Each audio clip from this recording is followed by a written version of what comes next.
What's up, everybody? Welcome to the live composing show. This is Stephen Melin. Hope you all are doing fantastic here today.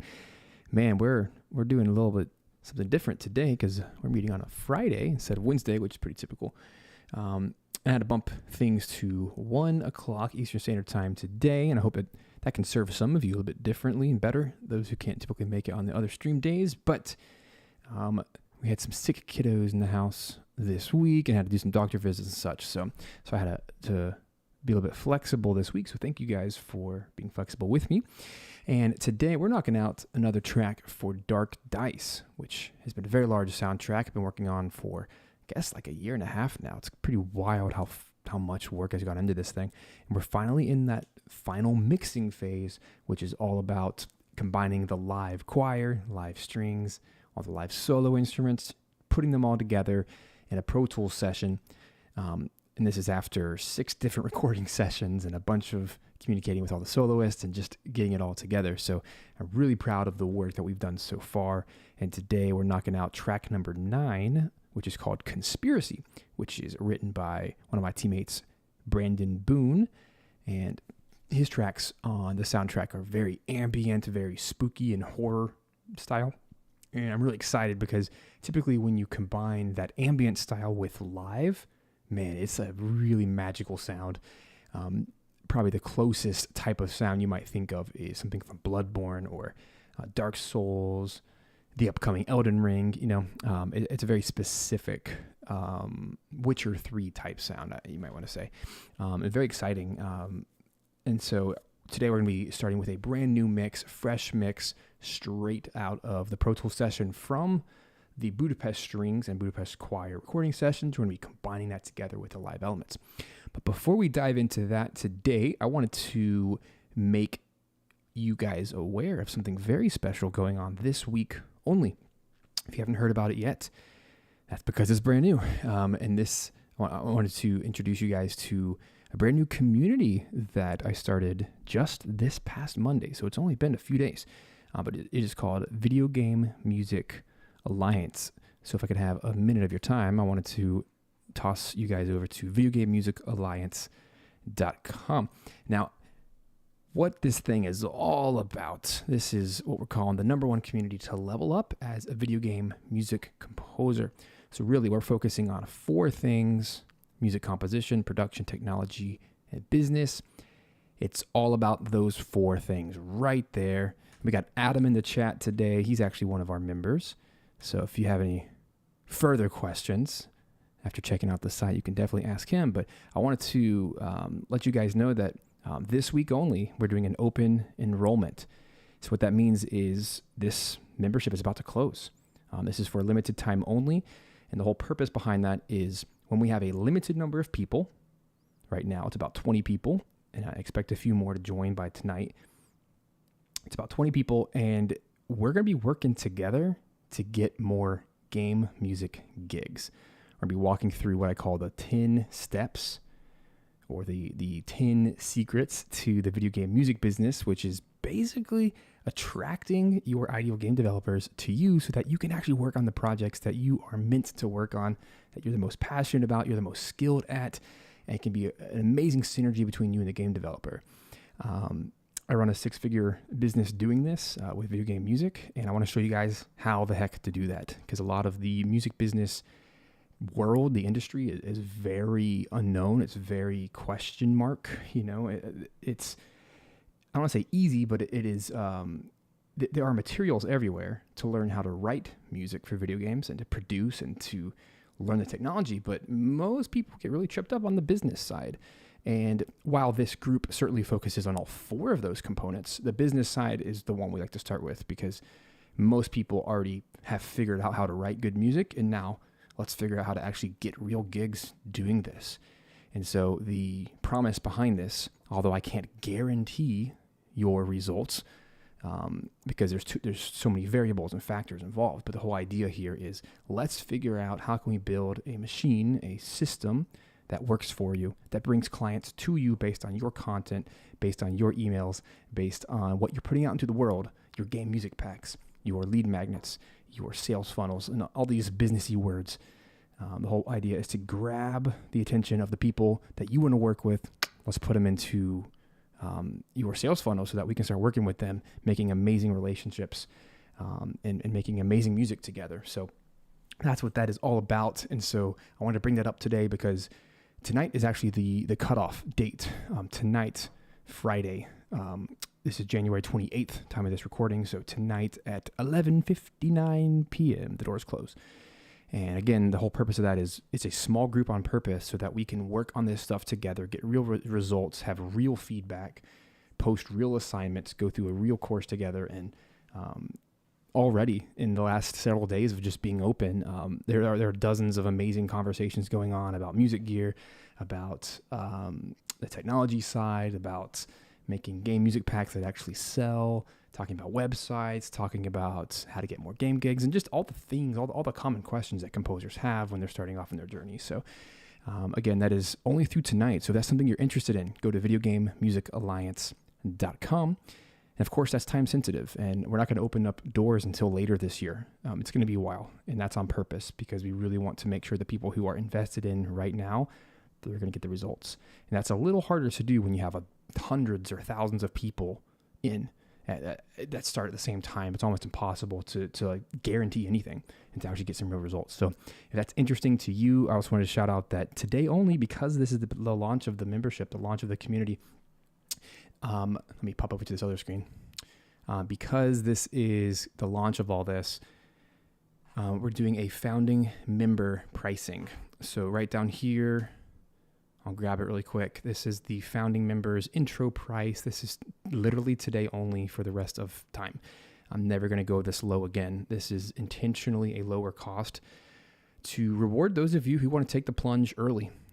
This is something I've done several businesses up to this point, and I know that with membership sites, they can get flooded really fast. And so the idea behind all this is this thing's going to fill up really fast, and I want to make sure that the people who want it the most are going to jump in the earliest and get the results. And so the next time we open, the price is going to go up. It has to ensure that, because, let's be honest, by that point, I'm going to have more people helping me manage it, and the administration of it all and the moderation of it all. So there's more work involved. There's more people involved. So that's the lowest we could get it for this intro price. And the coolest part is that lasts forever. So as long as this membership exists, you will have the benefit of having that founding members price forever. Even though everyone else that comes in later is going to pay a way higher price, you get to keep that forever. So hope that serves you guys well. Again, check it out. I don't want to, spend 10 minutes talking about it here today. So go check it out. Bug Adam, he's in the chat with us today, and he says in the chat, it's an awesome community so far. Definitely recommend it to anyone watching. I appreciate that, Adam. Go check that out. I think that'll be really cool for many of you. It's not for everybody. And I'll be totally honest. If you're like a day one beginner and you've never written a music note in your life, it's not for you, because we're really trying to work on getting gigs. We're trying to work on like leveling up what we're already doing. So it's not going to be for the guys and the gals who have never written music in their life and they're just trying to figure out, how do I even write a note? How do I write a melody, right? If that's you, you can go check out my Udemy courses. Those are like $10. They're super cheap. That's something that you can just go learn the basics of how to write music. And then once you're ready, come join us. But yeah, I just wanted to shout that out today because, this is the last day. And you're not going to hear me talk about this for quite some time. And so I just wanted to throw that out there. Final time. Through tonight, I hope that really serves you guys well. And we're having so much fun already. Seriously, there's dozens of really good conversations happening and people jumping in on the assignments. And I'm so pumped. The next time you guys hear me talk about this, you're going to hear some crazy stories about people like Adam who are just jumping in. There was another guy today who was sharing that he just quit his full-time job, and now he's like, nope, I'm going to finally do this. I'm going to make a living as a game composer. Let's figure this out. And so we're already having chats about, okay, let's make some money doing this. Let's figure this out, how to support your family, which if you guys have followed me for any amount of time, family first composer, right there. Where is it? There. Angles are hard. There.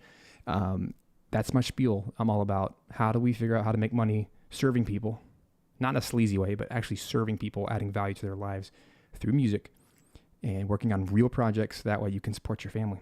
Because it costs money to raise a family. It does. We got to figure this thing out. You might as well do something you love and something you're passionate about. So enough about that. Check it out. Hope that serves you guys well.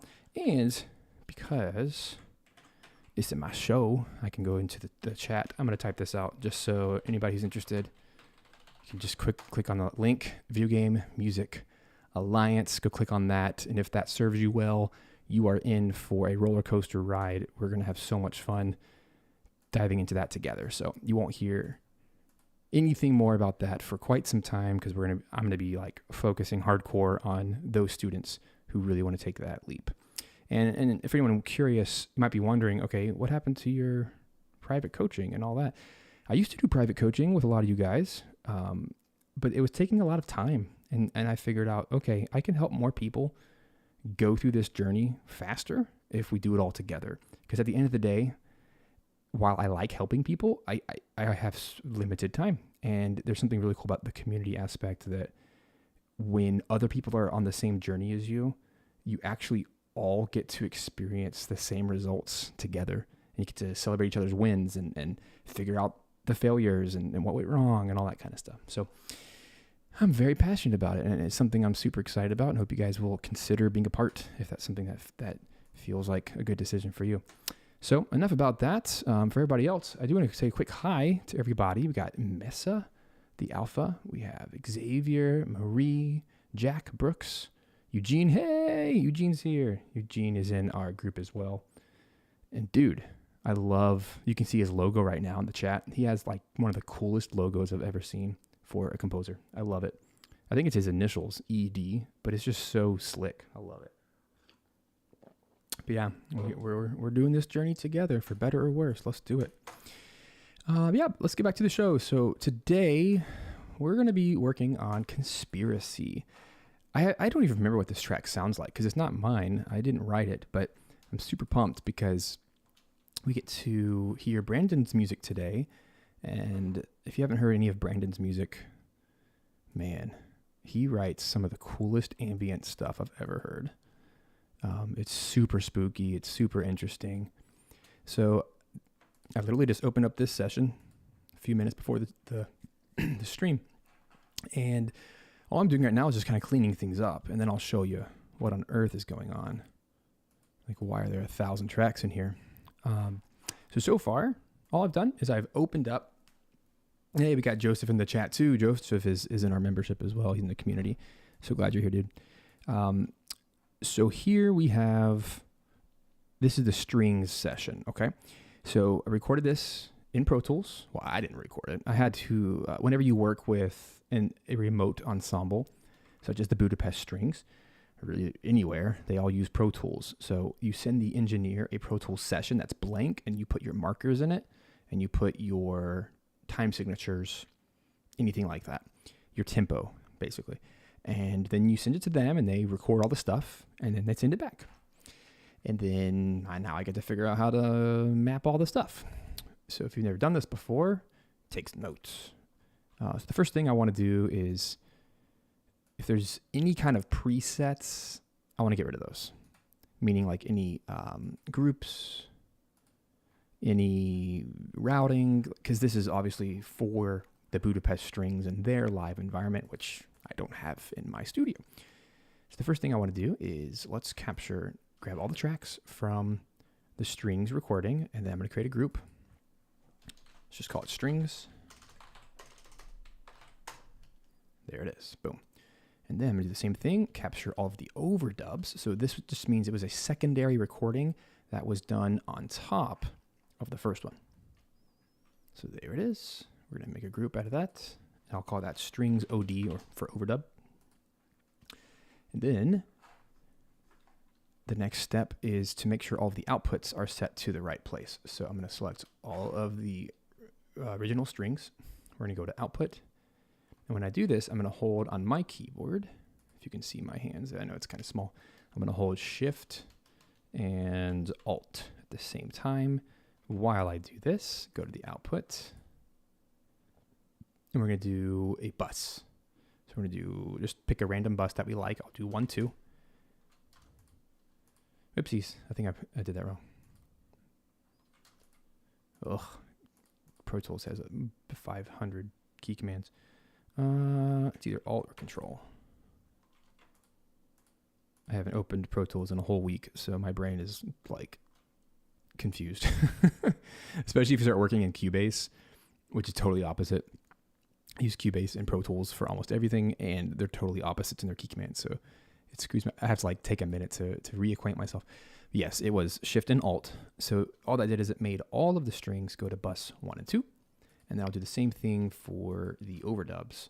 We're going to make these another bus. It's going to be 3, 4. So I'm going to add some aux tracks.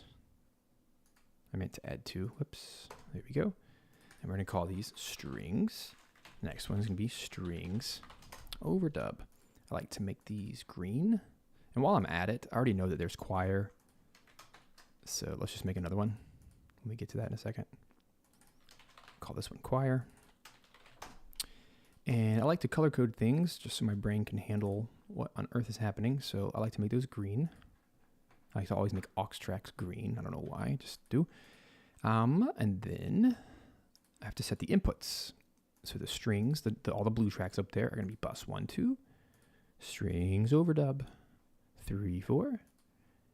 And choir, we'll go ahead and make that the next one in the list, which is 5, 6. There it is. Cool. So now we have everything routed to something. And then the last thing I like to do is create a master track down here. And it's just set to my stereo output, which is always the default 1, 2, which is my computer speakers, my audio interface, my headphones, what you guys can hear. And then the master, I just throw on a limiter. So if you ever write music, which is 100% of you, I hope. If you write music, you just set a limiter to negative 0.1 decibels, dB. This means that no volume will ever peak. This just protects your music from ever popping. It's absolutely critical. Every professional I've ever worked with in my career does this. So you should do it too. And I always put it like the first thing on here. Some people put it on the end of the chain. Doesn't really matter. As long as it's on there, you're fine. You got to make sure that your music does not pop over 0 dB, which would be 100%, right? You don't want to ever go into the red zone. And hey, what's up? I have to say a quick shout out. I have Chu. What's up, dude? Chu is in the chat as well with us today. And Chu, you sent me an email earlier today. I'll get back to you after this stream. So don't you worry. Didn't forget about you. But yeah, he's in our membership as well. So I'm telling you guys, like we're kicking booty in there. Taking names. We're about to earn a bunch of money doing music for games. And it's going to be super fun. Anyway. Oh, Adam says, can you set the main video to be the session instead of the webcam? Bit hard to see the screen. You talking about this? Is this fine, Adam? One thing I have not figured out on a PC how to do well is how to zoom in. Mac does that super well. You like hold a key and you can zoom in. It's kind of difficult because Pro Tools, more than any other DAW, is so tiny. Like there's a million things going on. There's so many buttons that it's really hard to like screen grab. I feel like with Cubase, I can like zoom in as much as I want. It's kind of a Pro Tools thing. I could do this, but I don't know how helpful this is. Like this, right? Because now we can't see anything. Like we can see 5 tracks out of 100, which is almost worthless. That's just part of mixing too. We're working with literally 100 tracks, soon to be, once I get them all in here. Anyway, maybe like I can meet you halfway. Meet you in the middle. Yeah, hey, I'm always open to suggestions with my screens. I have a lot of cameras and screens, so I'm always trying to figure this out, how to best stream for you guys. Anyway, we have our aux channels down here. So now what's going to happen is music should happen if I play. Here we go. By the way, I have not heard any of this. This is going to be really fun.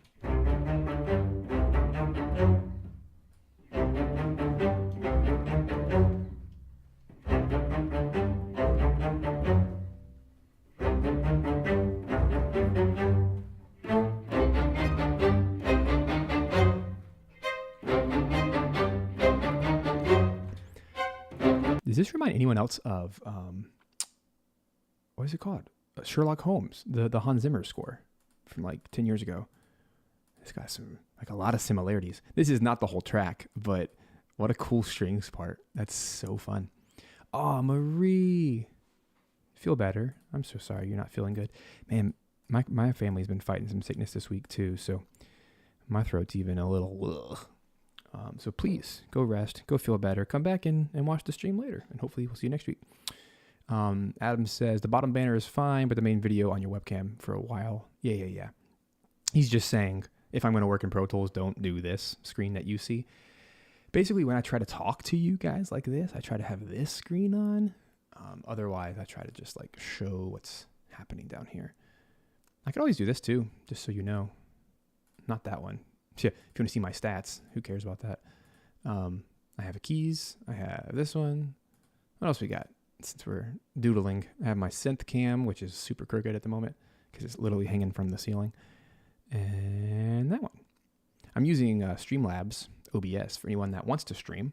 It's my absolute favorite software because it's free and it lets you make any screen configuration you want, which is so cool. I absolutely love that. And it looks like my this camera is freaking the heck out. It has an auto zoom, like an auto focus. I tried that on this camera, my DSLR. That's the worst idea I've ever done because it's like, no, because I move too much when I talk. Anyway, getting so off topic.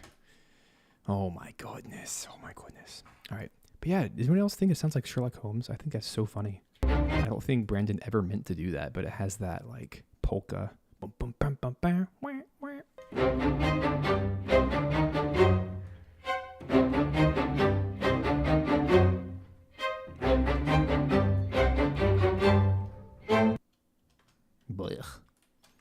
So one of my jobs in mixing is to connect my two takes together. I do that by literally pushing F on my keyboard, which is a crossfade, which is possible because I clicked this little AZ button over here, the most underused button in Pro Tools because it's so small and hidden in the corner. But when you click that, it allows you to just one keystroke, literally push the F button and it starts to crossfade.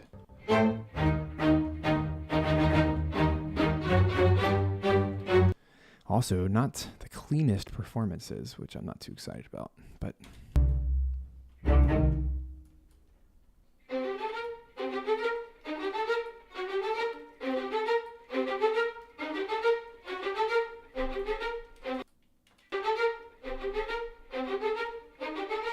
This is also super hard music that we were literally sight reading and recording at the same time. No one got to see this stuff in advance, so you get what you get. It's like 97% awesome. Can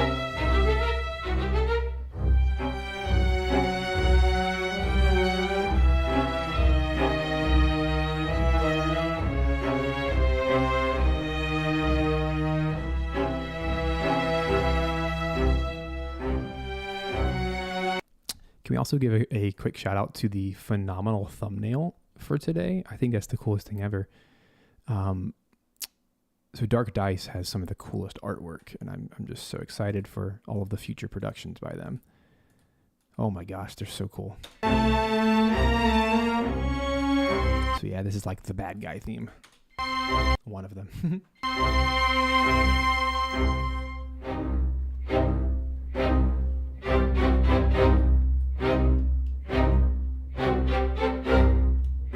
Hopefully you can see the benefits of doing grouping like this, because now I can do like a crossfade for everything. It's so great.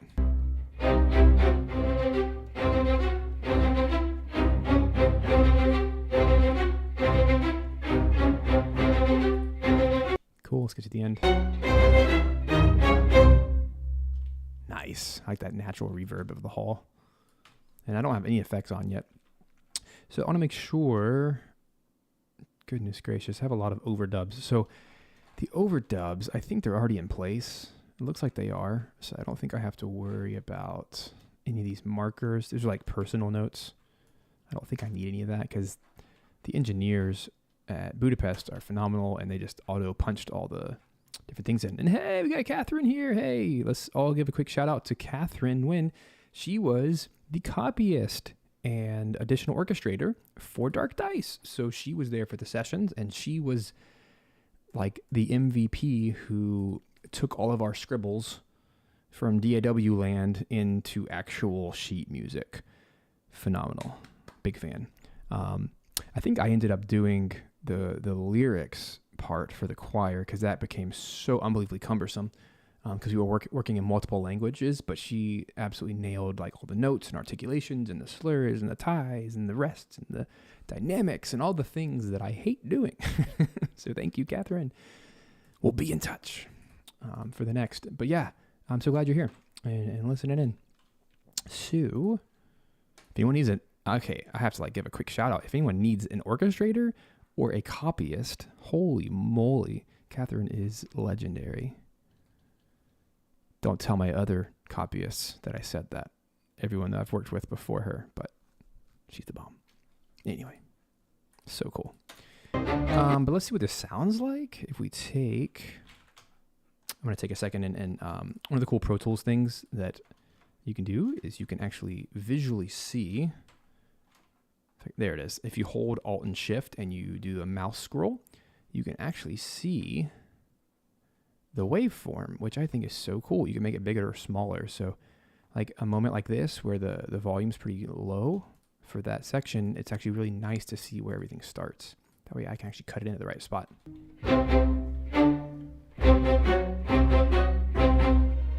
Cool. So it sounds like these are just like tremolo strings.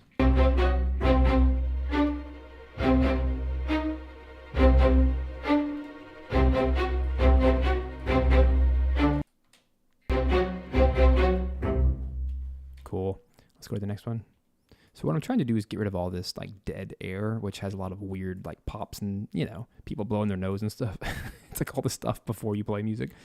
So I want to keep a little bit of it for the room, but not much. I like to fade it in.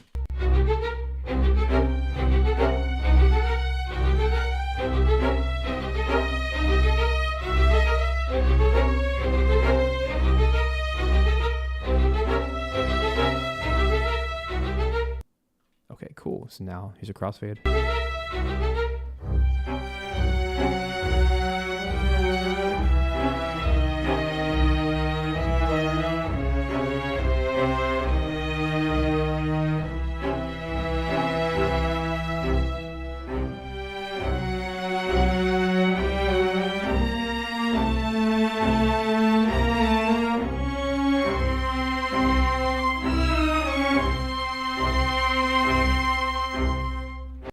That sounds fantastic.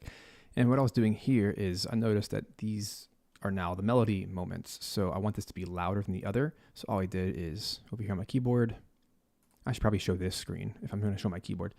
Over here, I just did the Windows key. Oh, you can't see that. Hold on. Rah. How about now? That's a little better. Over here, the Windows key plus Shift, and then you scroll with your mouse wheel. What that does is it actually changes the There we go. It actually changes the volume of that selection. So since it's a group, I can go up and down like this. Isn't that amazing? That's the coolest feature ever. So I just put it at plus 2.5. I just do it by ear, whatever sounds good. And then crossfade it into the next section, do the same thing until the melody always should be present and feel good, right? And yeah, that's a super cool line. Also just saw that Eunice just joined the chat. What's up, Eunice? And that's all the overdubs. So cool. Eunice, this is for Dark Dice. This is the conspiracy theme. It's like the bad guy theme. Dark Dice is an ongoing audio drama show that is being transformed into other types of media in the future. So the music I'm writing is going to be used in lots of contexts. It's not just a podcast. It's going to be lots of things. Laying the groundwork right now. Like we just did a musical for the dang show, which was absolutely insane and amazing because Jeff Goldblum got to star in it. He's one of the stars of the show. You know, good old Jeff Goldblum, Jurassic Park, The Fly.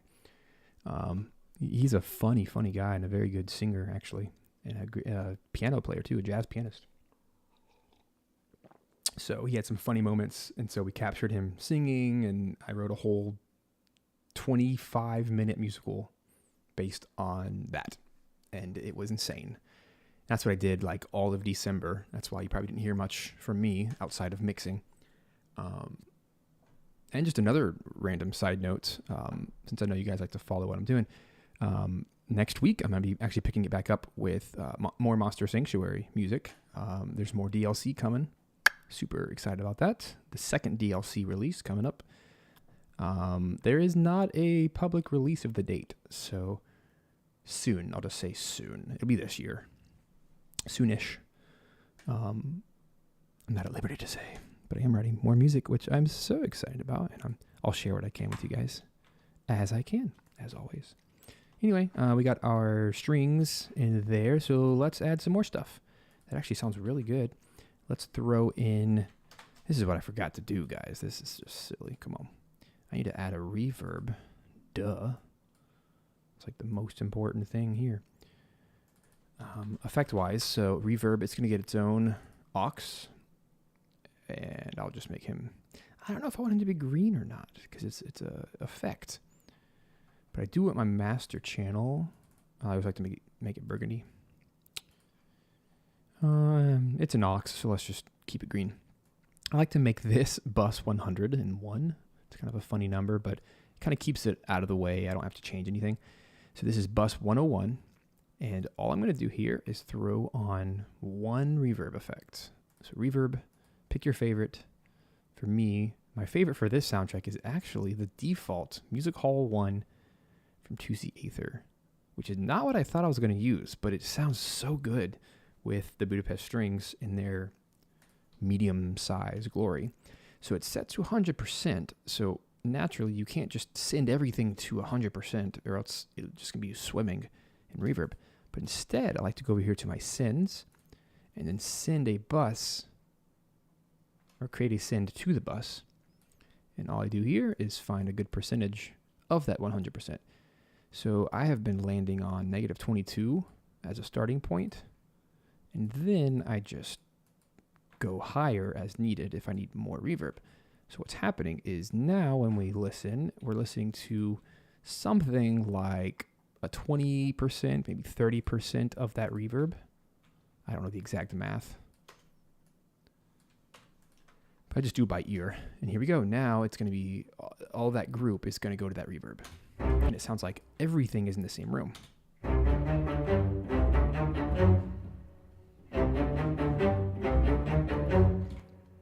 It'll be more pronounced when I go to the melodic section, so listen to this.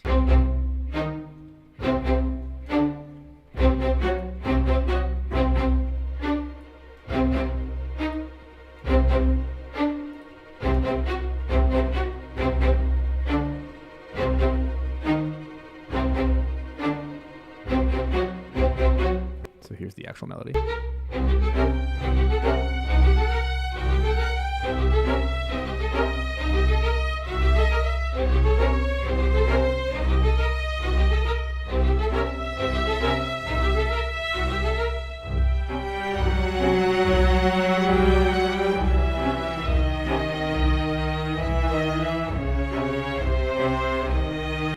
Purpose of the reverb is it allows this to feel like it's in one space, especially when we add choir and all the other parts coming soon.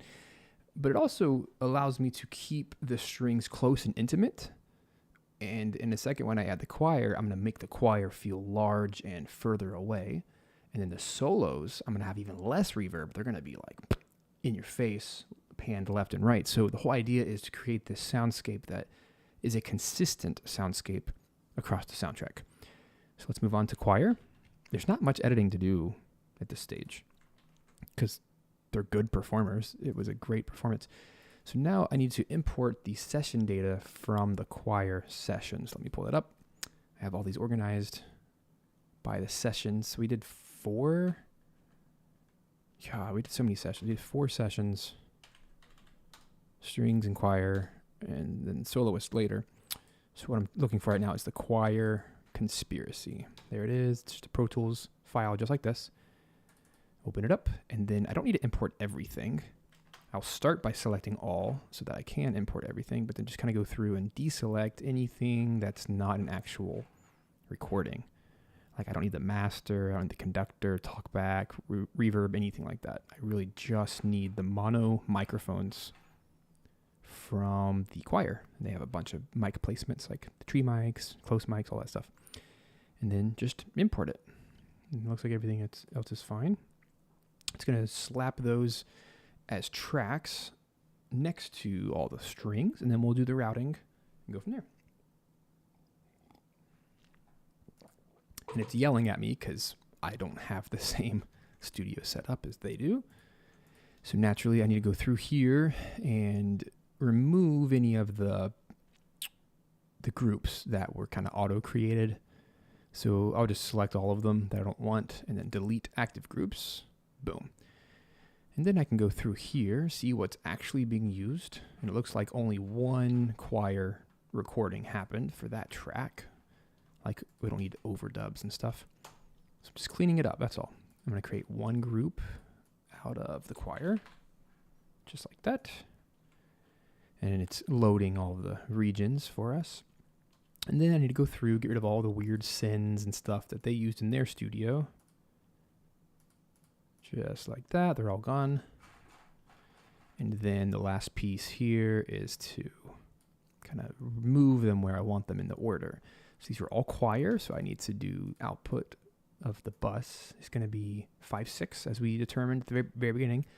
Choir is now 5/6, and everything should be set. The only thing I probably need to change is the choir reverb, which we can deal with later. There is one effect I want to slap onto the choir that I've been doing for this whole soundtrack.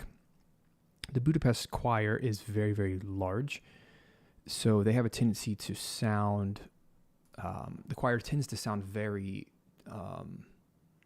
distant, I guess, because it's huge and they have all these mics going on. So what I like to do is I like to control the space of the choir by using what's called a stereo imager. It's going to take the sound, which is, let's just think of the sound as a rectangle. Like it's taking up 100% of my space. What I want to do is I want to crush it down into a V shape. That way, nothing is going to be heard on these other empty regions, the triangles that are left over. I'm trying to push the strings to those empty triangles. So when I play strings plus choir, it should sound like 100%. It should sound like one picture. And these are just kind of the nuanced mixing things that you'll pick up on your own preferences the more you do it. But what I don't like, as we were experimenting early on with the soundtrack after getting the recordings back, before I did this, I just had the choir and strings playing simultaneously, and they were always fighting for attention. It's like you could never quite hear the words the choir was singing. You could never really hear the nuances of like the little squeaks of the bow and whatever. It's because of the placement. Everything was open and nothing was controlled. So this is just my little way of getting a tiny bit of control for the choir. So all I do is throw on an imager. So I go to, where is it? Sound field, S1 imager. That's what it is. And notice it's just a little V shape. So what I was talking about is these empty triangles are where we're not going to hear sound. The purple is where we are going to hear the sound. So you can change the width to whatever you want. I tend to leave it a little wider than a 90 degree. So but not quite 45, just kind of somewhere in the middle right there. And now when we listen to it, I'll play it without it just as a teaching moment. Let me play it without the imager, and you'll hear how it kind of takes up all the space.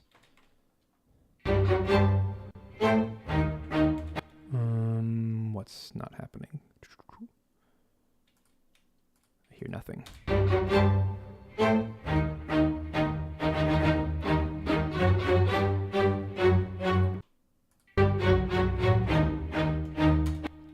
Hrumph. What's going on? We have choir. We have bus 5/6. I don't know. It's not playing. Let's get to the bottom of that, yeah? That's super weird. So, let me just double check. 5/6. 5/6. 1, 2. Send to reverb. That's weird. You know what I've learned?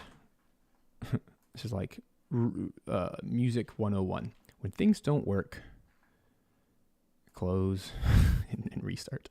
Not restart your computer, but just like load the session again. It's fine. Pro Tools is known for just like weird things happening. So 9 times out of 10, if you just restart Pro Tools, everything is solved. So give me a second. I'm gonna take a quick little stretch break. We'll be back in like 1 minute. So don't go anywhere. Bye.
Alrighty, I'm back. Hopefully that was quick enough for you. Yeah, let's see what's going on inside Pro Tools. Let's see if that little restart saved the day. Sometimes it does that. We turn my little audio plugin back on so that you can hear what I'm doing, and let's find out. Nope, I didn't solve it, but it's still there. So let's see. Let's troubleshoot together, shall we? So what I see is we have group. The volume's fine. I don't think it's this piece. No, it's not that. Here's a good way to troubleshoot. Just put them all as stereo outputs. Okay, there we go.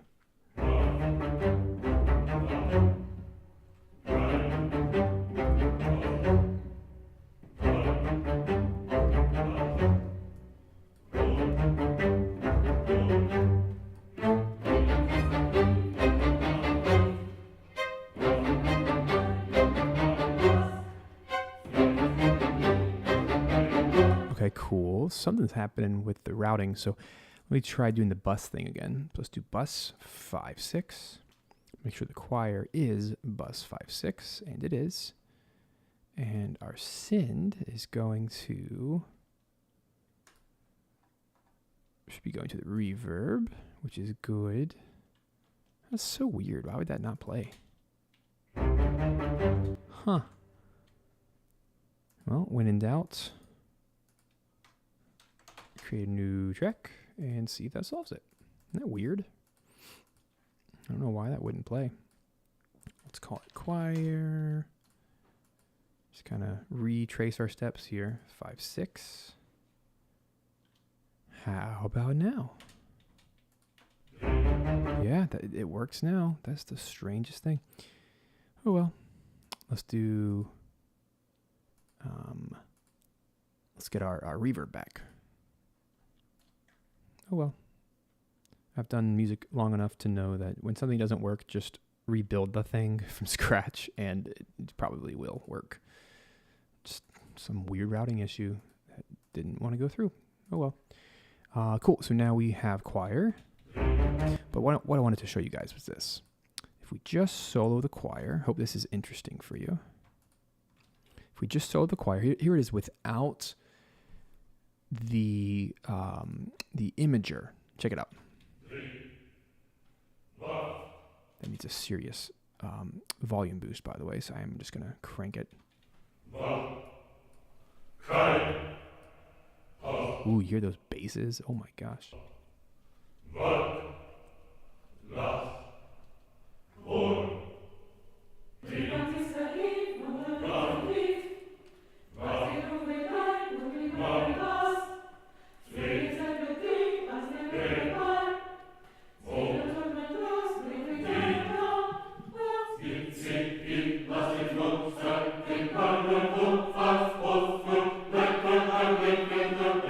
it sounds good, but it sounds sloppy.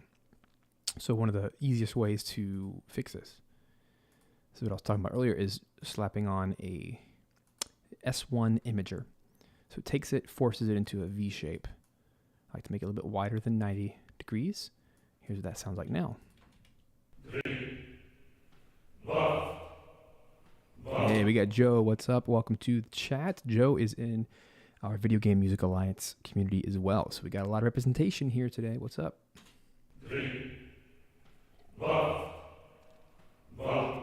Hope you can hear it. It's just cleaner because now the sound is not left and right. It's more forward. And when we combine that with the strings, which is now pushed forward, filling in that gap, here's the result. It's pretty effective. You can hear everything so cleanly.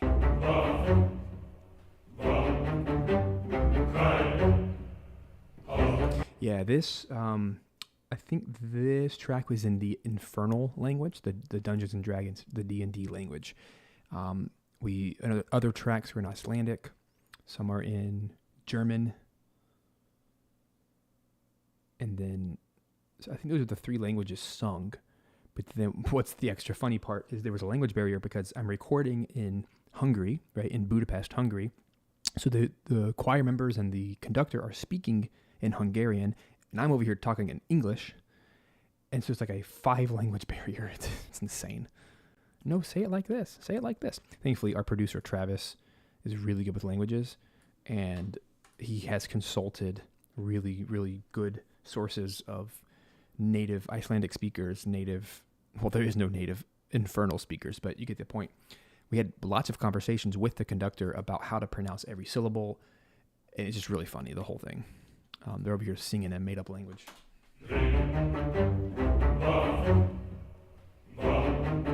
But it is consistent the whole time if you were to see the lyrics. And the poetry, Travis, the producer, also wrote the lyrics. They're so poetic. And I don't remember what this one's about other than, like, it's about conspiracy. So it's about, like, I don't even want to butcher it. I wish I could pull it up. Do I have it? I don't know. Let's find out. Conspiracy lyrics. Oh, here we go. I still have it. Sibelius, good old Sibelius. It might take a minute. It's like loading my VSTs and crap, but when that loads, I'll show it to you.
Sibelius is hanging up like crazy. Give me a sec.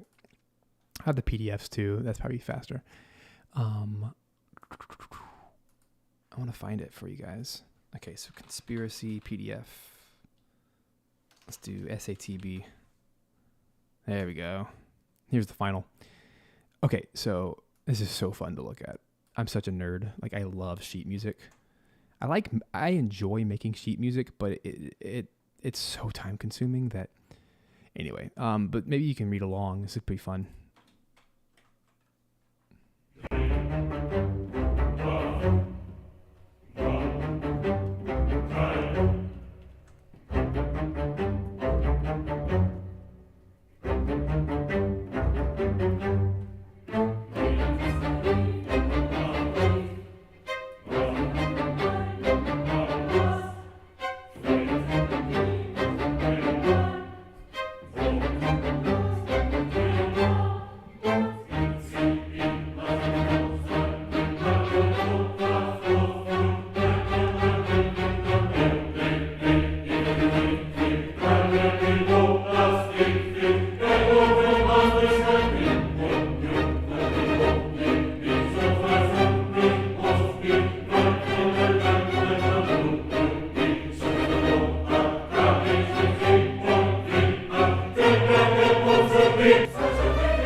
right? So yeah, super cool.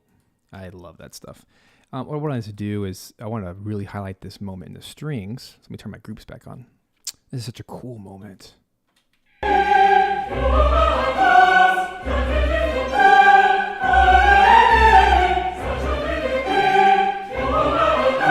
So creepy. This is written in the Octatonic Scale. We tried to write almost every track of this soundtrack in the Octatonic Scale, so it uses a lot of sharp fours, a lot of flat, whatever. It's I'm trying to think of the scale degrees. It's like a harmonic minor scale, so it has the flat 6 and the sharp 7, but it also adds the it's a whole step, half step inversion. So it's whole half step, whole step, half step, whole step, half step, whole step. So they alternate. So it creates some really weird intervals, mostly tritones. Actually, all tritones. It's called the tritone scale. So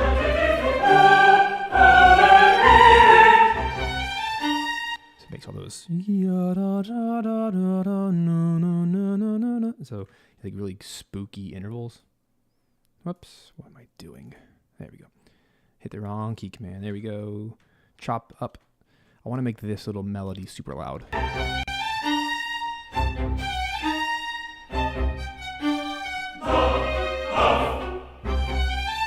Probably the whole thing.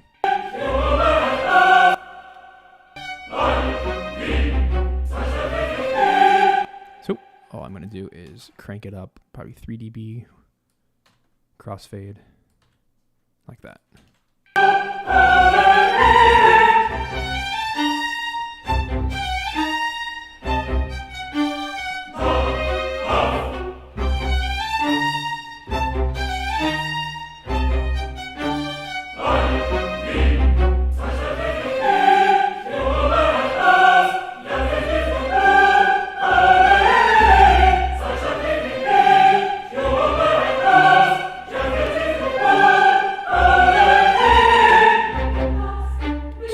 That's so good, so loud. So this part, let's crank it up. I'm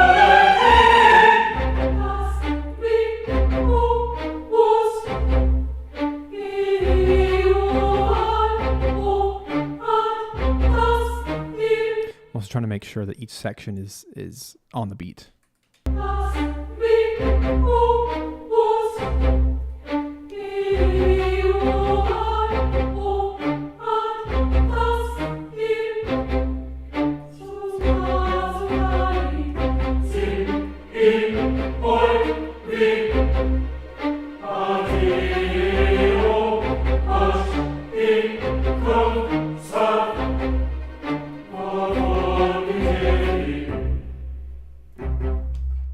What library are you using for that choir? I can't wait for someone to ask me that. Every time I'm doing this, I'm surprised no one's asked me in the chat yet. What sample library is that choir? It's so realistic.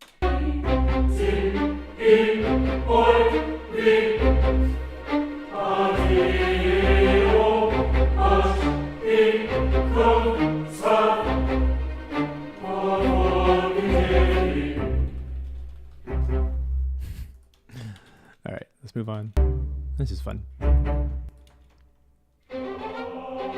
Ooh, this is like Sephiroth territory. Love it. Those low basses crush it.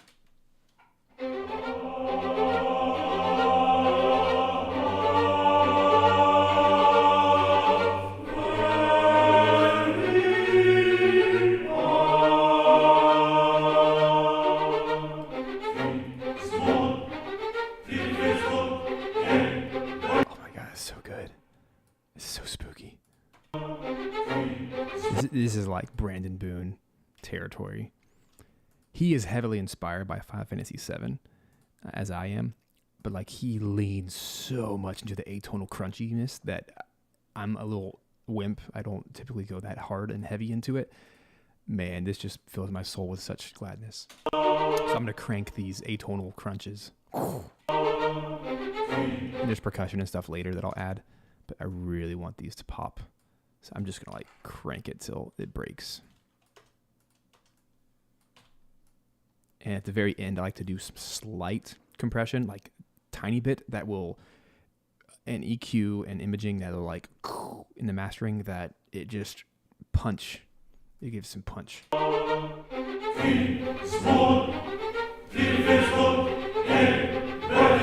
Speaking of which, oh my gosh, I have to share this. This is probably not public information, but I'm going to share it anyway.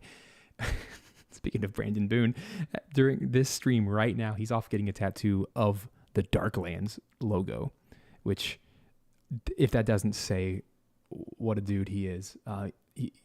So this territory in this world, every territory, every environment, every nation has its own emblem. And it's like this really, like, it's a dark circle with like tentacles coming off it and stuff. And he's like, I'm going to get a tattoo of that. And literally right now during this stream, I invited him to this stream and he's like, sorry, dude, get my tattoo. And we'll show it later. Oh my gosh. I just think it's so funny.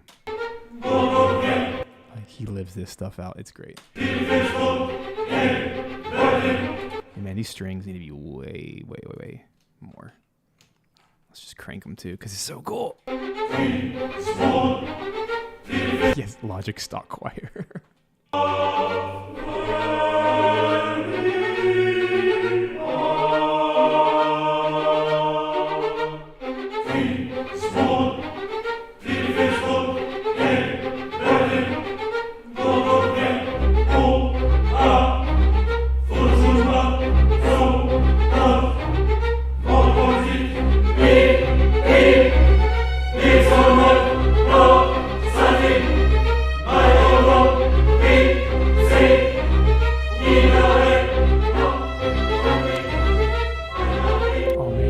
Volume just vanished. Well, I am going plus 10 dB on this choir right now.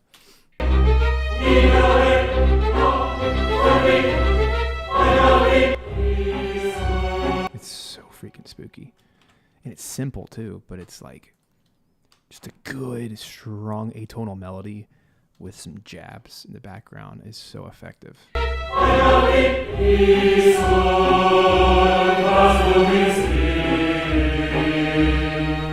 I think unsettling is the word I'd use for this track. It kind of makes my skin crawl.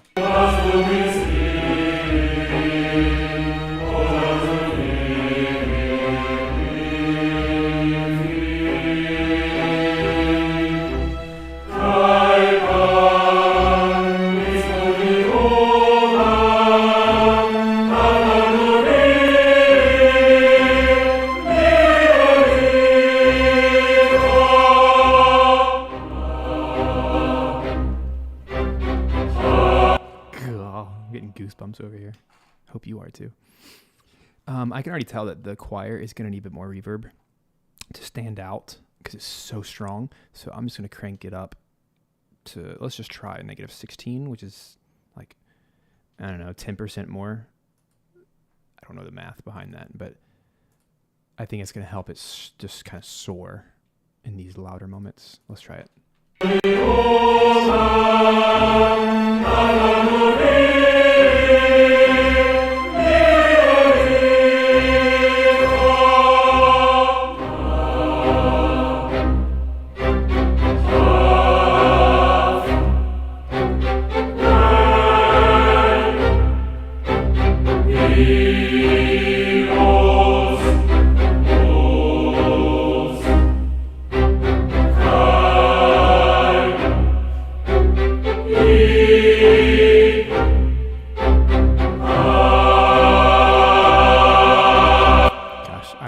Say that choir can be too loud, but that's a little too loud. But dang, that's so strong. Here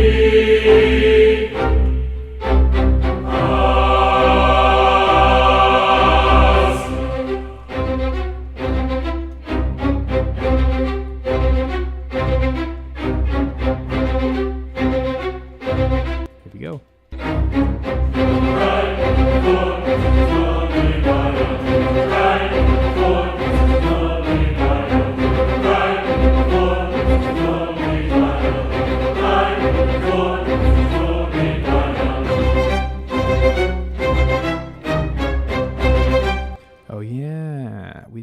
This twice. We only did it once, so to save time, so I have to actually copy this, which is fine. They did fantastic.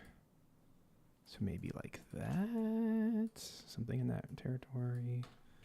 But I want to show you the sheet music because it's so cool.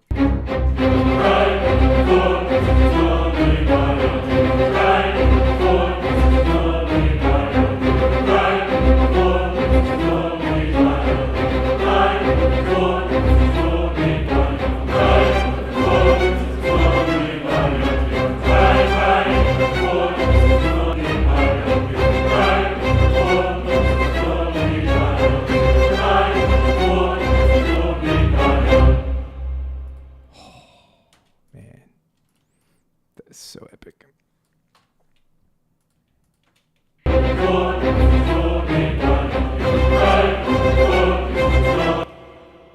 Let's get it just right. That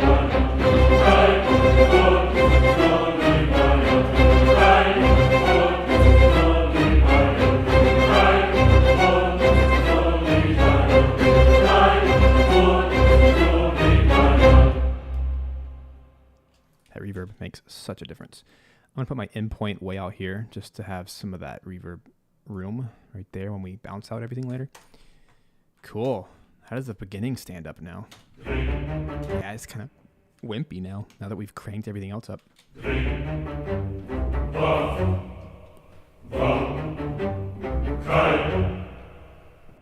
So speaking of sheet music, this will actually help me if there's... Okay, there you go. So you see that emblem up there? That's the conspiracy emblem. Let's see if I can grab Darklands. SATB. Just so you can see it. There it is. Okay, you see that really cool looking. So that's what Brandon is getting a tattoo of. It's so cool. All right. So it looks like, I feel like we're missing 4 bars. Let's find it.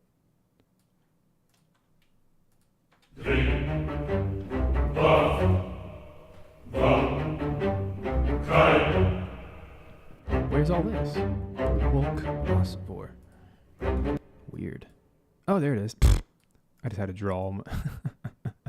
Had to drag my audio region out. Whoopsies. I was like, where's all the audio? Now let's look at it.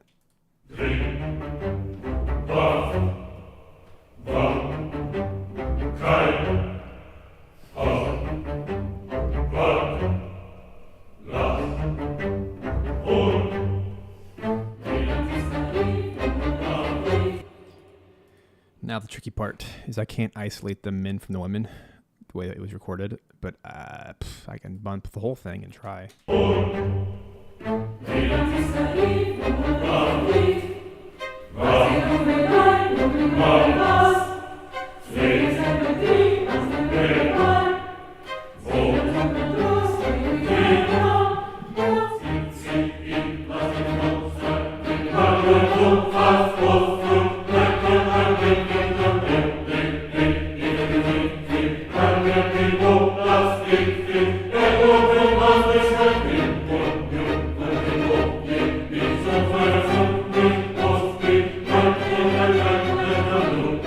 So just a little pro tip here.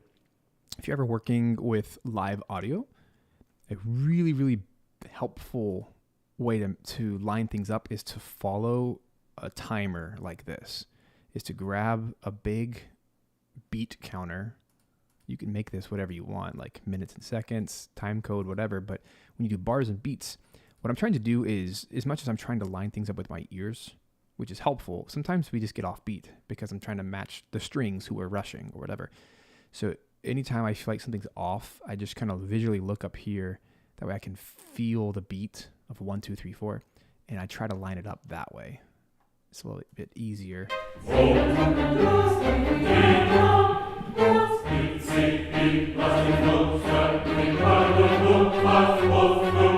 So like the choir is really slugging here because it's a lot of text.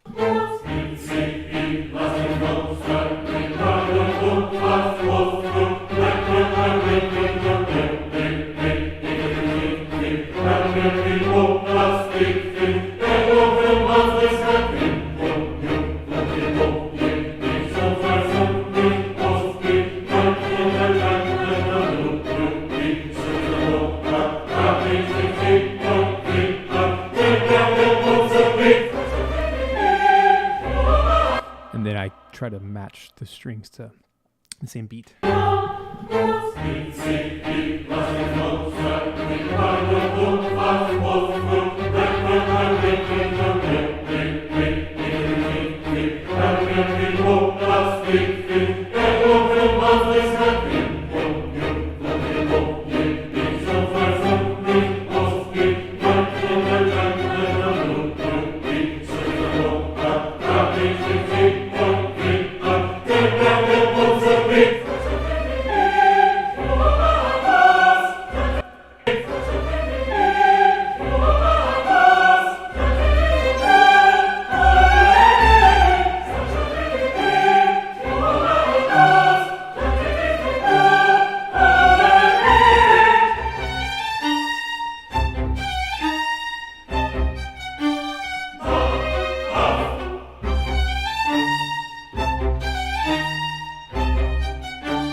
These are a little bit sluggish too.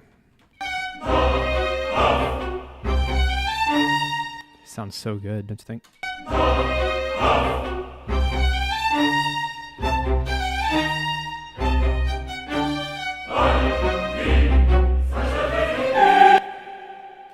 These are off too.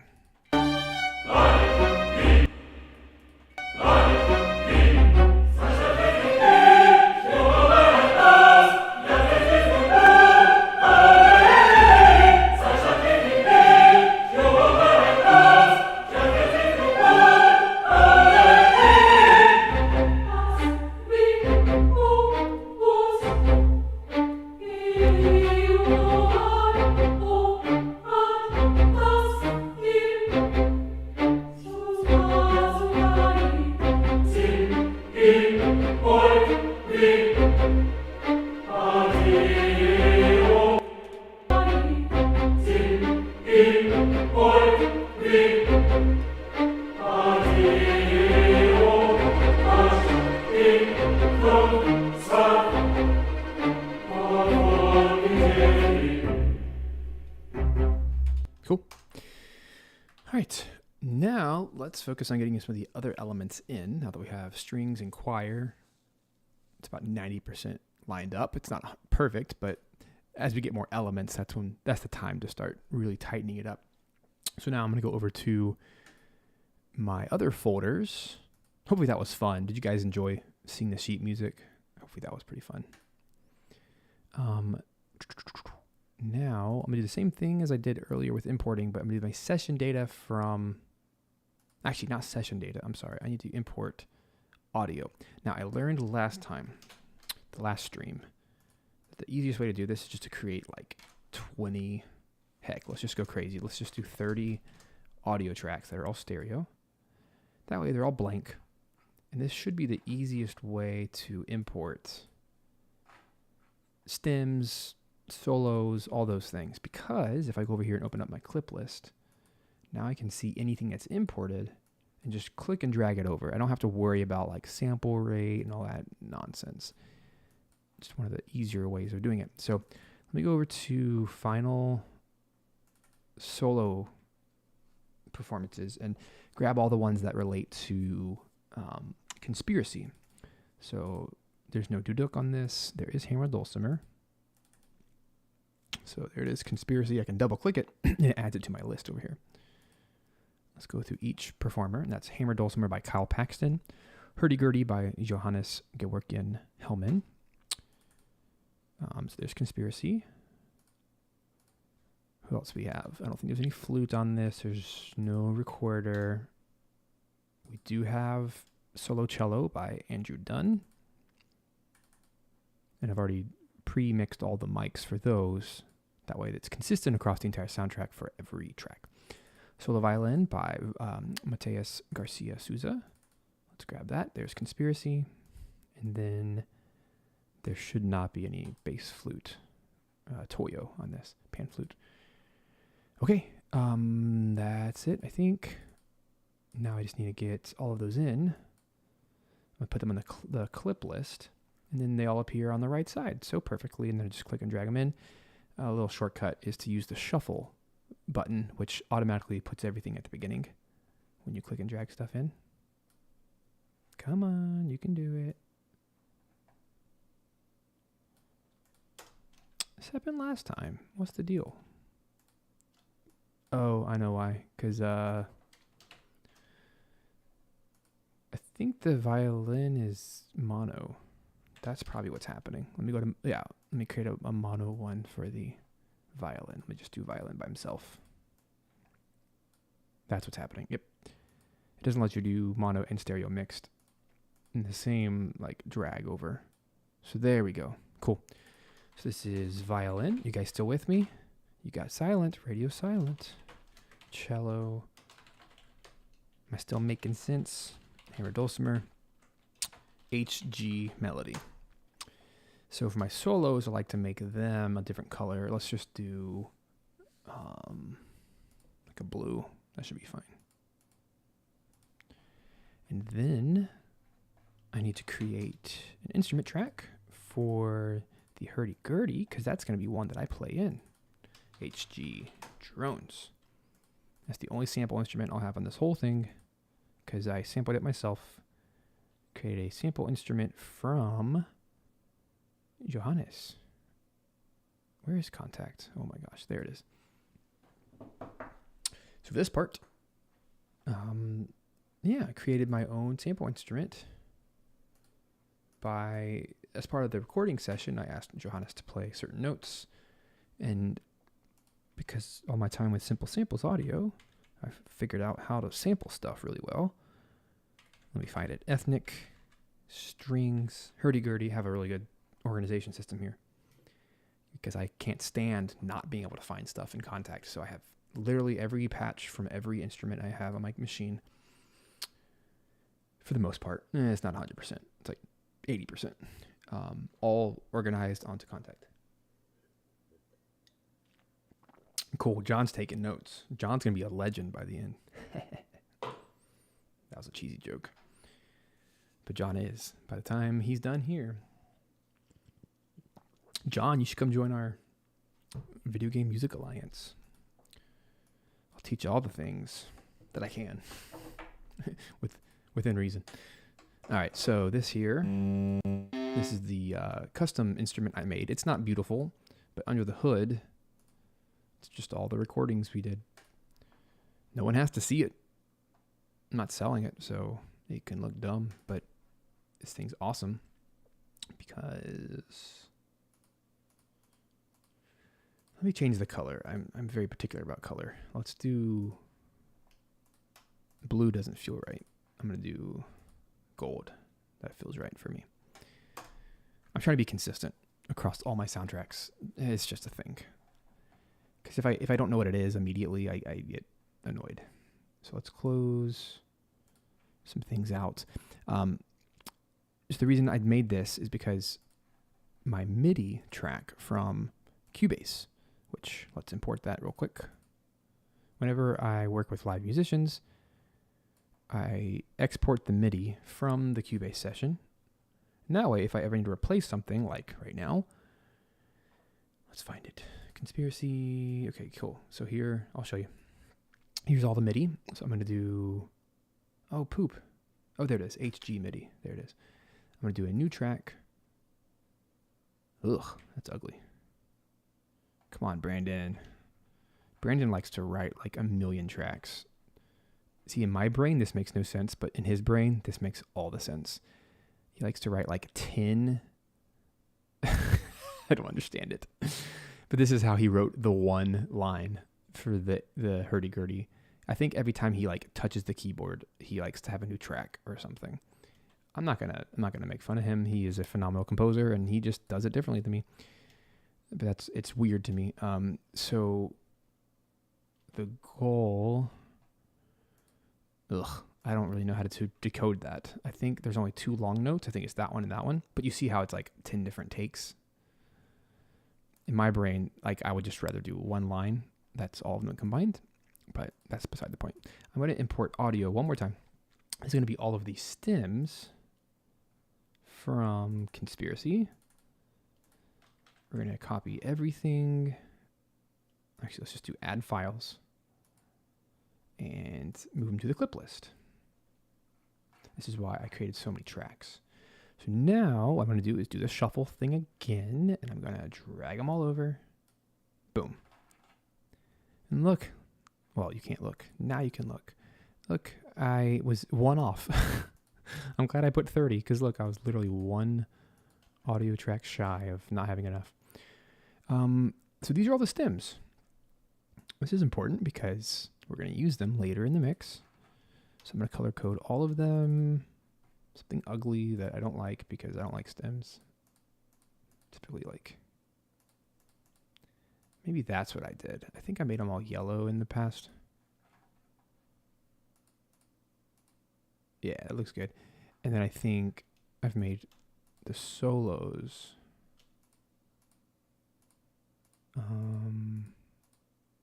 brown. Yeah, let's go with that. That sounds good. I know some of you are like, what a little twerp. Anyway, so now I'm going to mute all these. This is like the very particular organizational part of this whole process. Corey, are you serious? Corey just said in the live chat, he's breaking my heart. He said, I start a new track for every note. Please tell me that's not true. I don't know how to be friends with someone who does that. That's insane. I don't think you're telling the truth.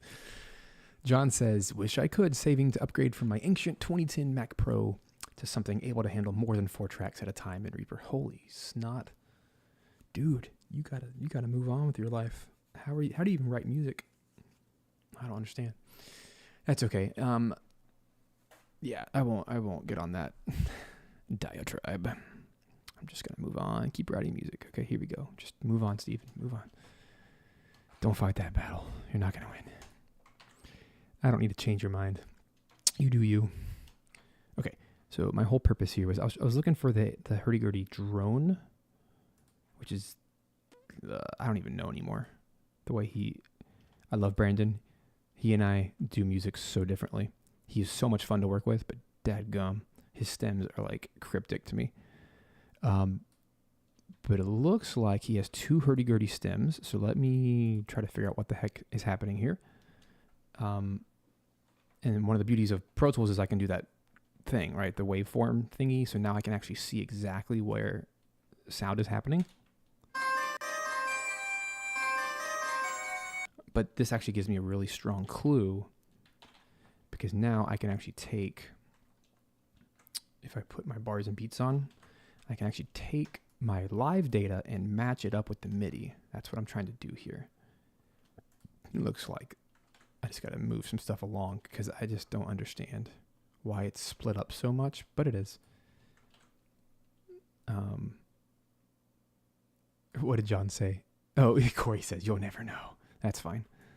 You can go right your own way. I won't judge too harshly.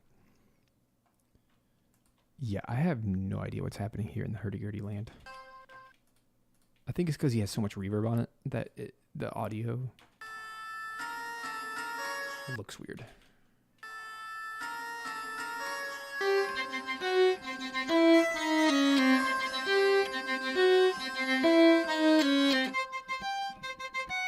I gotta say though, this hurdy-gurdy line is super cool. I just gotta figure out where the heck it goes. Ooh.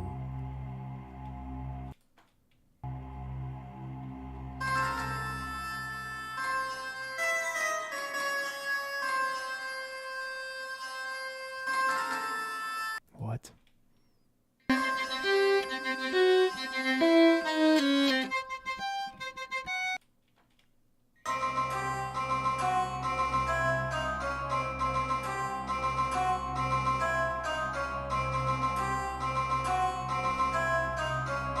Okay, so what I'm seeing and understanding is that these 2 blobs right here are the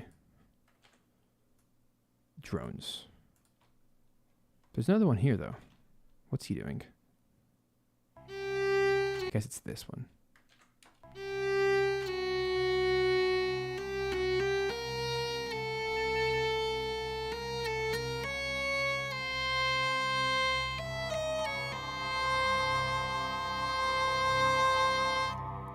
So I'm kind of like trying to combine all of these things together. This is very bizarre.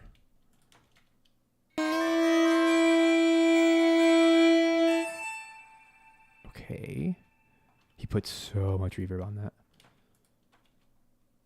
So I'm trying to consolidate these basically. So it looks like all of these are melody, so I don't have to worry about those. But I'm trying to figure out how I can get the MIDI from these guys. So I'm actually, here's what I'm going to do. I'm just going to literally take all the tracks. Pro Tools has a function called Consolidate. And we're going to go to Edit, Consolidate Clip. Now it's all one. So now I can literally take this whole thing, in theory, and it should all be there. But I only see one MIDI region. What the heck? So let me do this old school style. I'm gonna like select everything and then do the consolidate. How about now? How about now? Ugh. Brandon, why did you do this to me? It's ugly. It's like the MIDI regions aren't not combining. That's frustrating.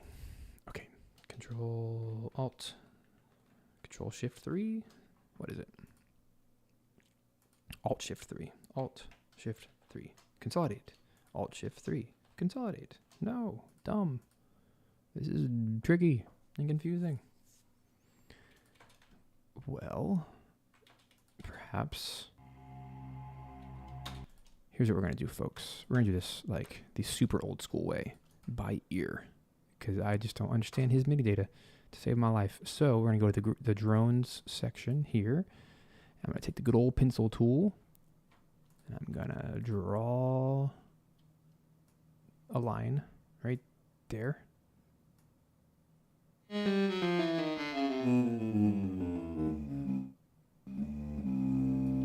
And go play with that, I guess, until it matches. So here's the audio, here's the MIDI. Ay, Brandon. Jerk. Just kidding. We're learning how to work together. Play, please. Please play. How about now? Play. Pro Tools. Hello. This is the part where you play. Pro Tools, stop being dumb. Oh, I know what happened. I hit this on accident. Pre-roll. Okay. You guys done watching me look like an idiot?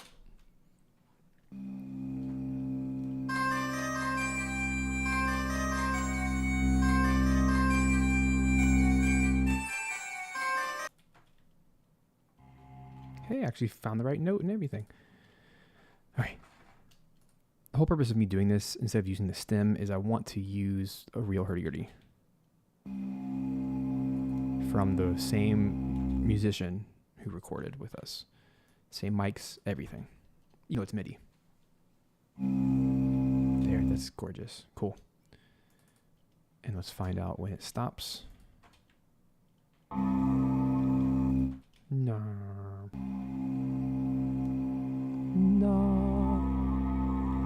So it looks like 68. He changes the pitch. It's very Nordic sounding. Yeah. Pencil tool. Oh, Pro Tools is the worst for MIDI. I love Pro Tools. It's amazing for audio, but it's terrible for MIDI. There we go.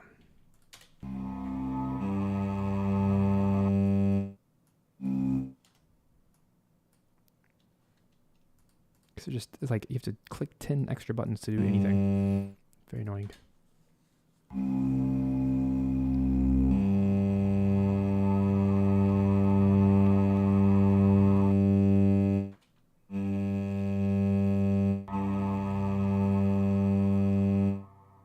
Okay, we did it. We did the thing. And now can copy that region for the next one and just edit it as needed. Oh, what a pain in the butt that was.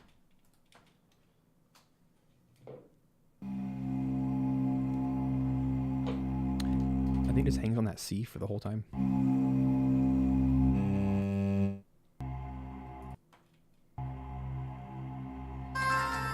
Cool. So it actually goes till there.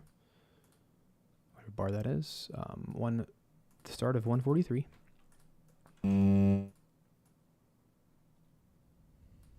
There it is. And there's one more right here. And then we're done with the stupid MIDI. And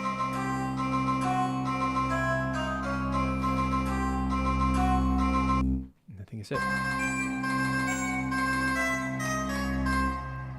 Jeez, that was a pain in the butt. All right, so now I am going to use the same reverb. Maybe. No, I'm not, because this is like an effect. It's supposed to be a little bit different. So I'm actually going to use 2C Audio B2. This thing is a crazy reverb that like makes things feel larger than life. Let's see what it feels like on this. It might match that style really well, being very ambient. Let's find out. Yeah.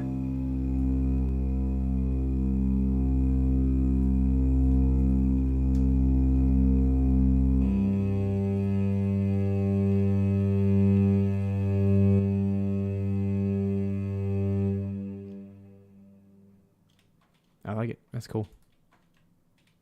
I'm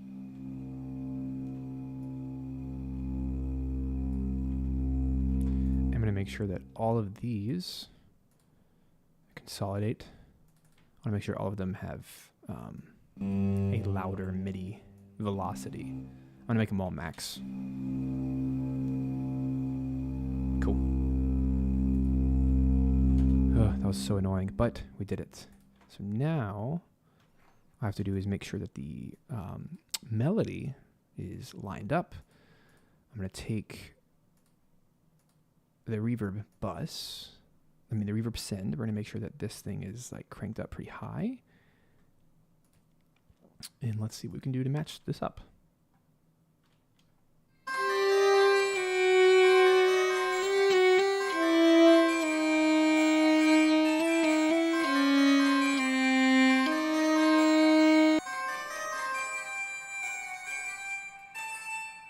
Yikes, this is way off.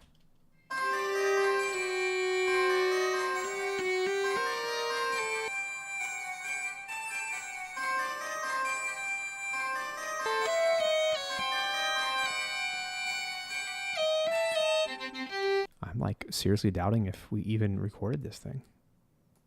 None of this is lining up at all. Crap. Well, you saw it here first, folks. Steven's implosion in the game industry. Like, I don't hear any of these.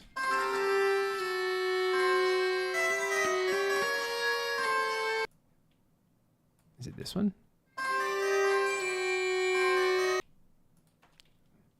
Bum, bum, bum, bum, bum.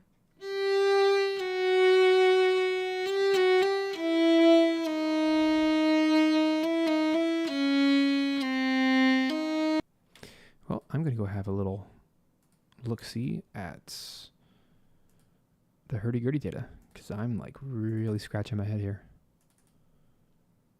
Okay, conspiracy.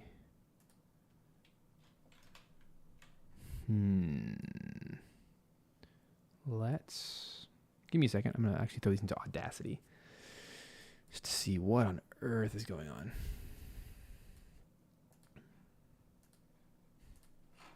So it looks like it's just those three spots.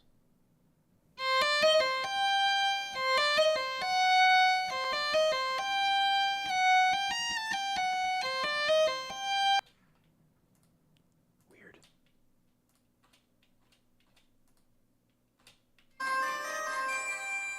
Okay.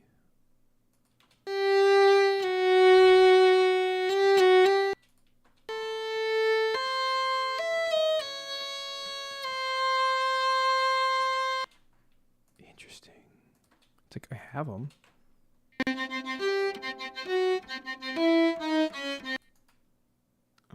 what I'm going to do. I say HG melody 2 because I'm so confused. And then I'm going to import this. So what you're not seeing that I'm seeing, for anyone interested, over here, I'm looking at the 3 mic placements from the original recording. I'm trying to get a grasp on what happened. So that's the melody. That's a distant ribbon mic, so I'm going to turn him down. And this one is a close mic. So let me do this, like -2, -3, and 0. And then I'm just going to export this whole thing. Make sure it is 48K. We're going to call it Conspiracy HG1. Export that real quick and then re-import it into Pro Tools. That's weird. I don't know how that got off because the original recordings seem correct. What doesn't seem correct is what's happening inside here. So, ooh, well, I'd like to do this.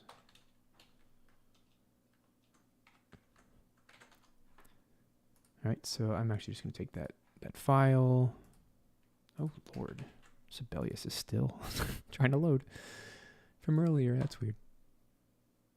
Let me crash him.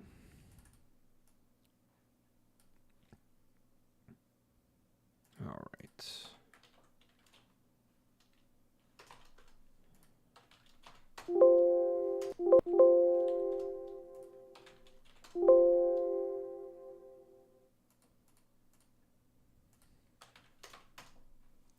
Got to figure it out, guys. Got to figure it out. So over here, we're going to call this 1. We're going to call this 2. Thanks for bearing with me through that ridiculousness. So now we're going to go back to the drawing board of the clip list. I'm going to import the new and improved hurdy-gurdy. That was just somehow super wrong. I don't understand why.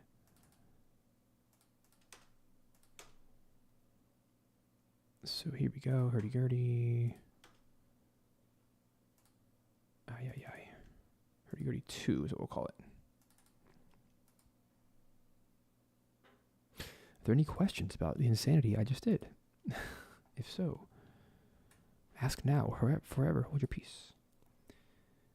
All right, so now that, see, it like lines up perfectly and everything, so I don't know what the heck this was, or is. I wonder if there were 2 recordings, one for like doubling the strings, but that's so weird. Either way, who cares? It's done. That sounds amazing. That's exactly what I wanted. So cool. Let's just move on, shall we? Because everything is fine.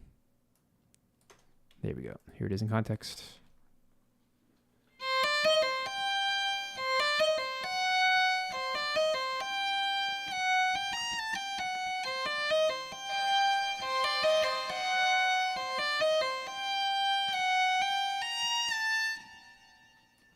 I'm going to put him at -17 reverb, and that sounds really good.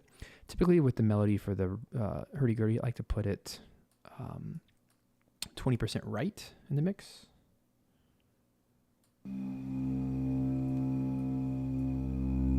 There's my drone.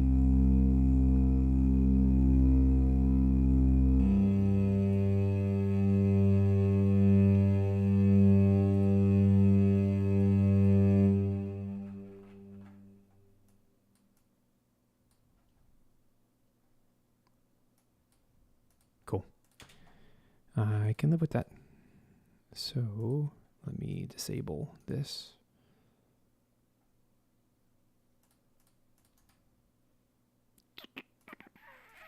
So I'm just muting those clips.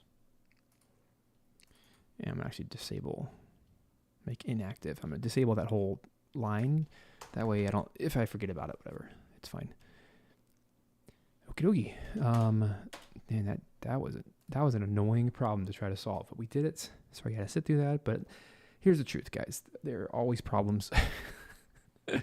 There's always problems in mixing and writing and working with clients. Like nothing's perfect. So it's how you handle those problems. It's your attitude through those problems, and can you fix it? Can you move on? And that's troubleshooting is half the battle.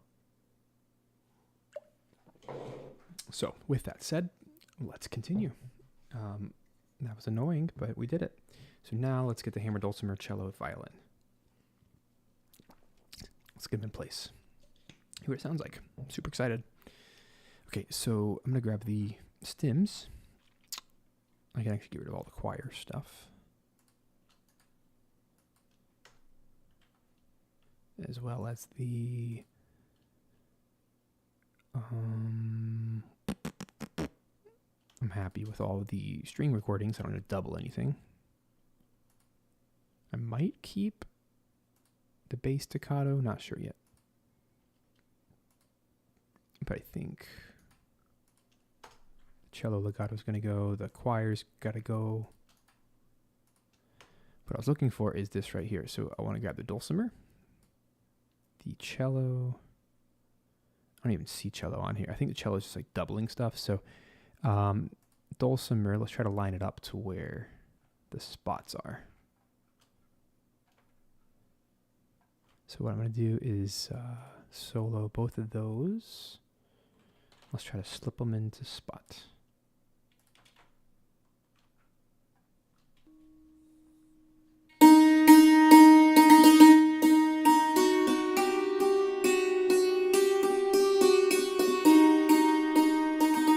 Cool.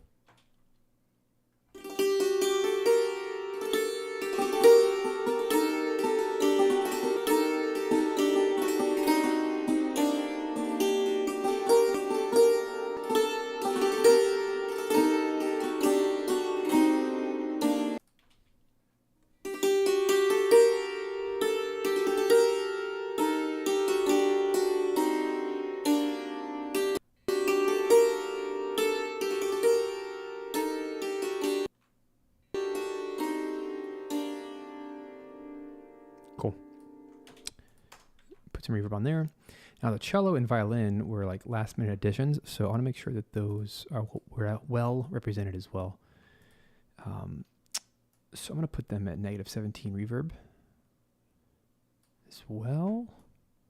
And I like to pan those. So violin, I like to pan 20% left for the soundtrack, and cello, I like to pan 20% right.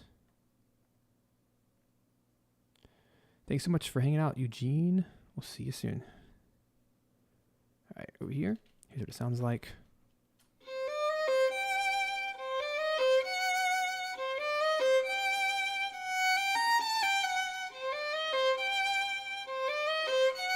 That's beautiful. Cello sounds like this.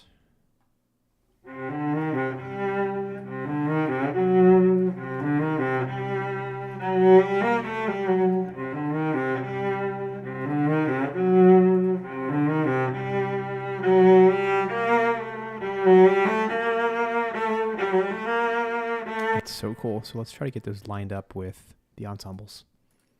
And we won't add any of the stem stuff just yet. Cool.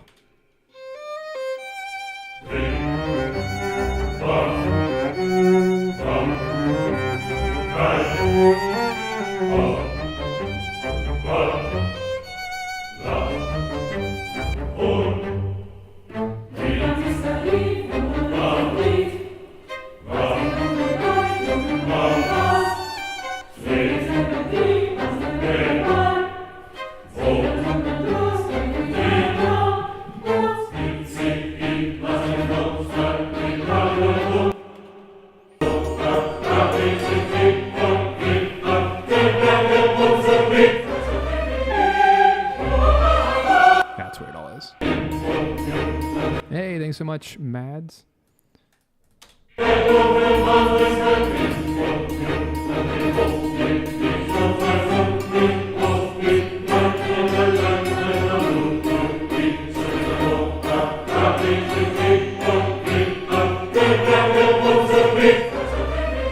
That's a cool line.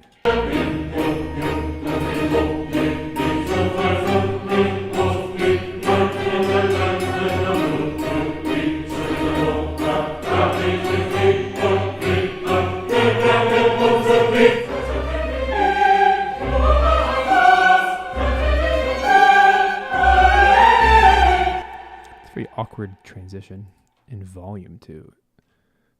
I'm wondering if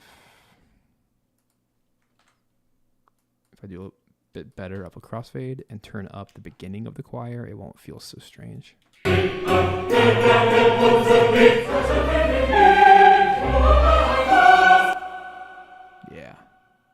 that was a better transition. I can do better with another crossfade.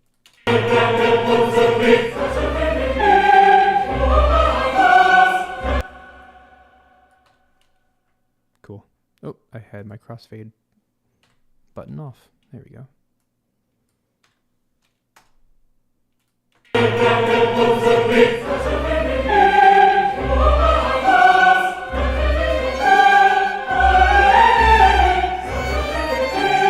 All right, let's get the violin placed.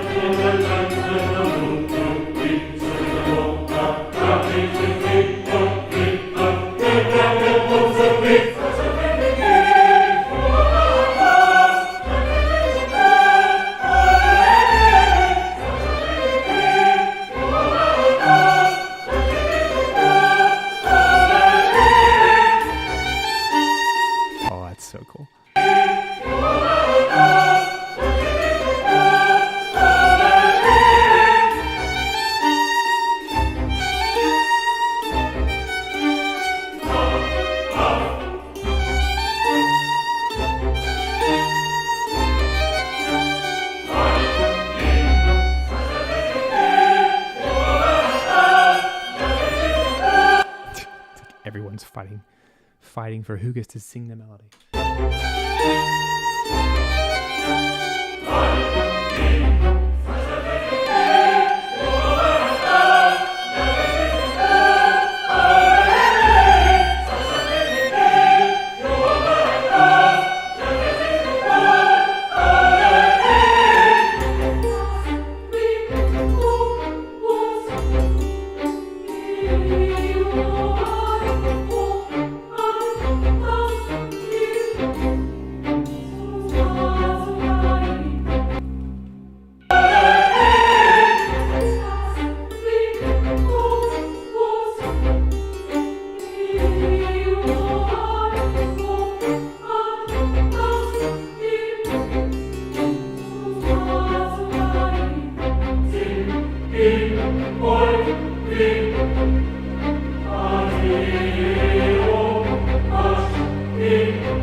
Starting to really shape up, huh?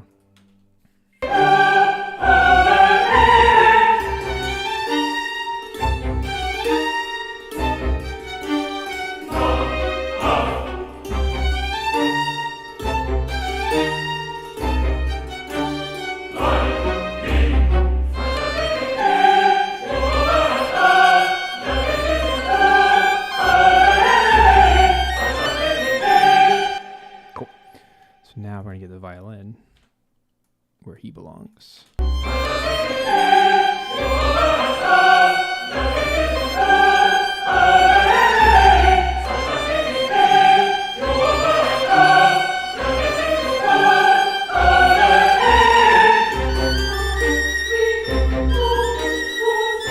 that's so pretty. It's spooky. So in a situation like this where we have a soloist, a solo violin on top of the orchestra playing the same notes, we have to distinguish them. So one has to feel closer, one has to feel further away. So it makes more sense to me to make the soloist actually with more reverb, because then it kind of soars on top of the ensemble. That's what I'm trying to do here. And I'm going to do the same treatment to the hurdy-gurdy needs the same love, because now I'm splitting left and right. So I'm going to give the same close reverb, or I guess it's more reverb in this moment here.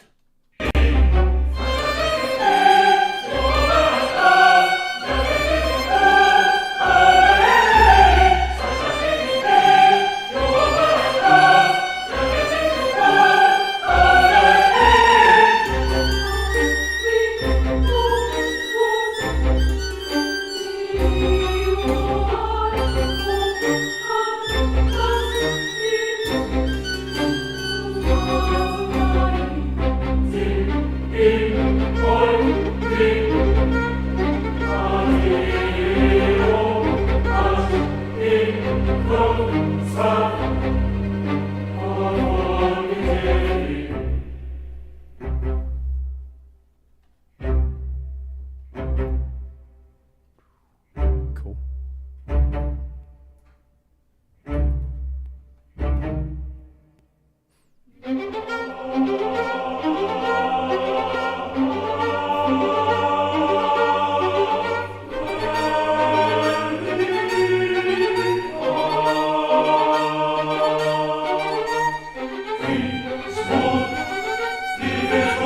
Isn't it like straight out of like a boss theme from Dark Souls? That's so good. Oh, Brandon's a freaking genius. I'm so inspired by this.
Gosh, this is turning so good.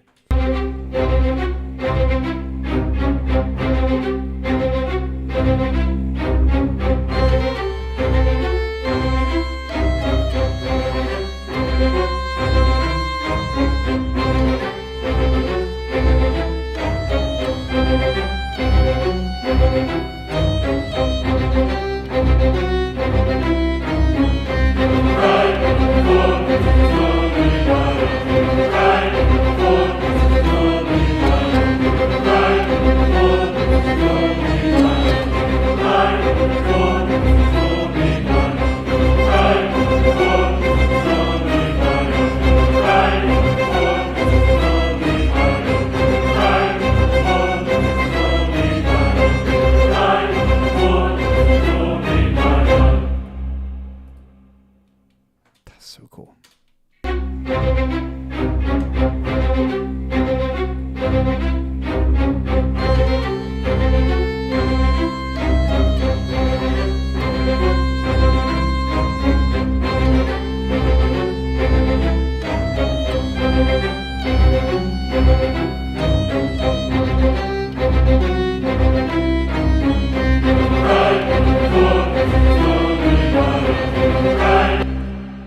Takes the bar off.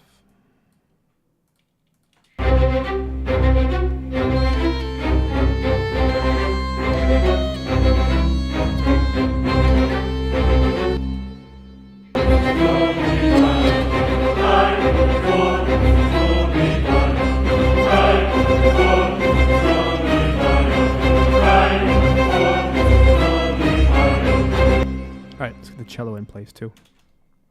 Should probably match the violin.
fitting. This is really coming together nicely. It actually has some flexibility here because some of these were not in the original. Some of these melodic lines, so I'm trying to figure out where they kind of feel the best. I really like this whole idea of like a solo instrument playing a melody, like that solo violin just kind of playing the main melody while the orchestra and the choir are doing these weird jabs. It has this really spooky quality to it. It reminds me so much of Bloodborne or Dark Souls, these boss themes that they're like pretty. It's a really pretty line on top of this chaotic, almost classical Baroque style. It even reminds me of Assassin's Creed Syndicate by Austin Wintory. That kind of style. It's like sinister. Now there's more. There's more stems to try to find a home for here. Let's see what we can do in the next few minutes. First things first. I'm kind of add one thing at a time. I don't want to overload the system. And I'm going to add the reverb sins just one at a time. Let's see what this feels like. So here's a bass pits. Okay,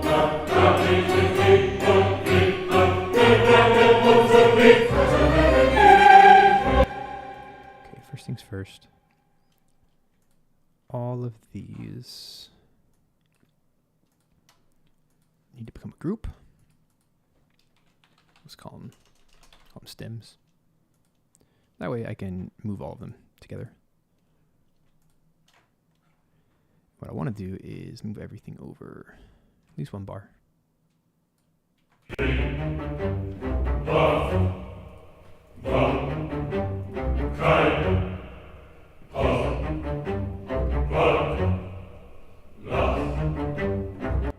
Like this. I want to see what these sound like.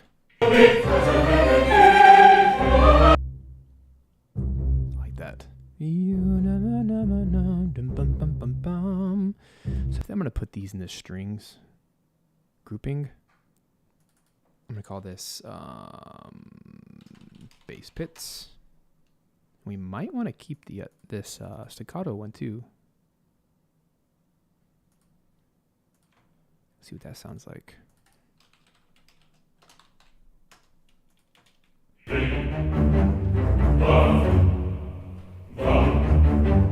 That really helps. So here's what I'll do. I'm going to take both of these tracks. I'm going to grab them and throw them up into this mix. So they're going to be just like the others. I'm going to treat them. They're going to be part of that group and everything. Well, maybe not the group, but you can at least see they're going to share the same space. So now it adds so much girth to the bottom. Here's without it. Isn't that amazing how much substance that adds?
bass pits because they really, really help. Here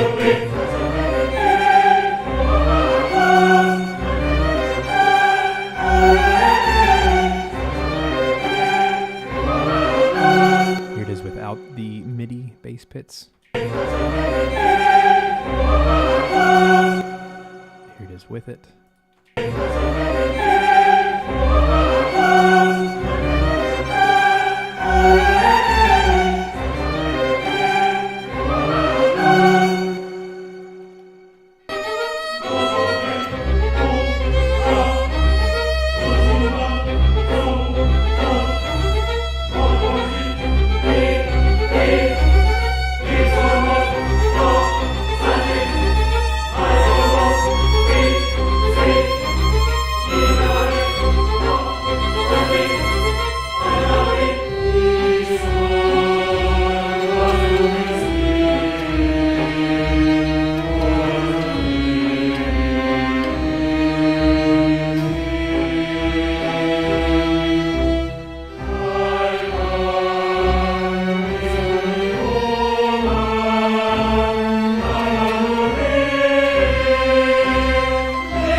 I like that addition of those basses. That adds so much girth to the low end. Okay, what else we got here? Heavy perk needs to move over. Let's get some of the percussion, and that's going to make a big difference too. I'll get these down at the bottom. Let's just see what they sound like. They probably need some EQ. I always assume the perk needs a little bit of EQ to really find its lane. So this is the heavy perk. It's the stem. And that other one's called main perk. Let's see what they each sound like. So here is heavy perk.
Get all the perk in.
All right, there's 2 more tracks here. One is a war horn, the other is church bell.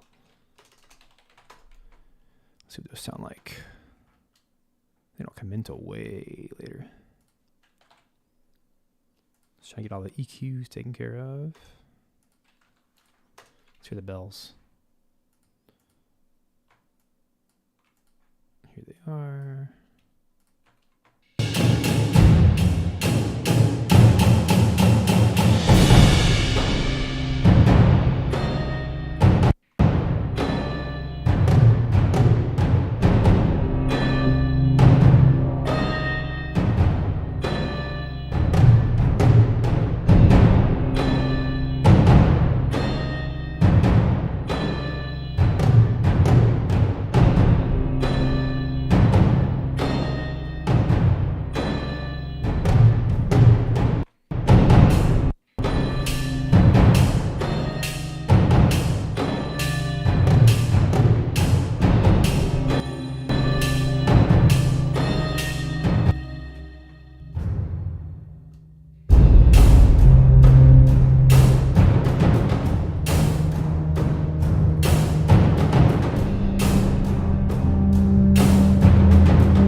Let's listen to some of this and do some live mixing.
forcefully add a gong here to add some transition. I'm just going to copy and paste what was there before. That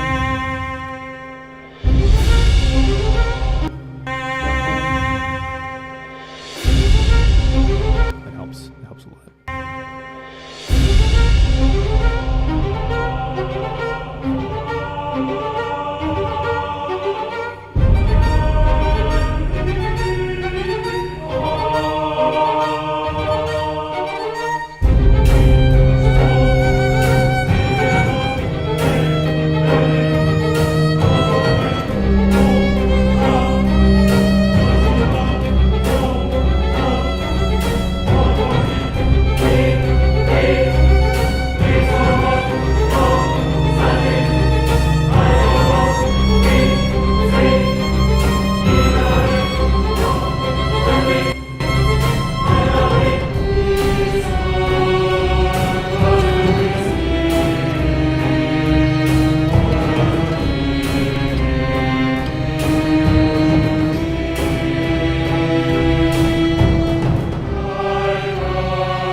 Same thing here, and add another gong swell.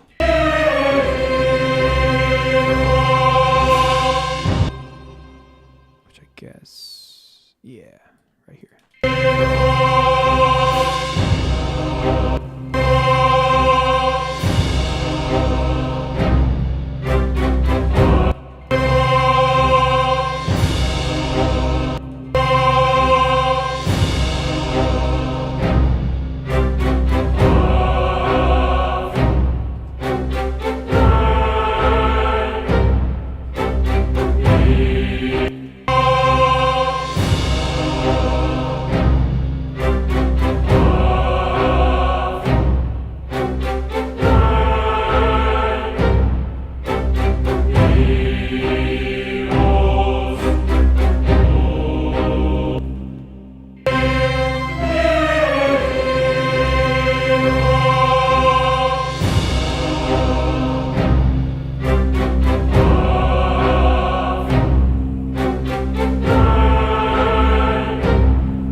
Sound right.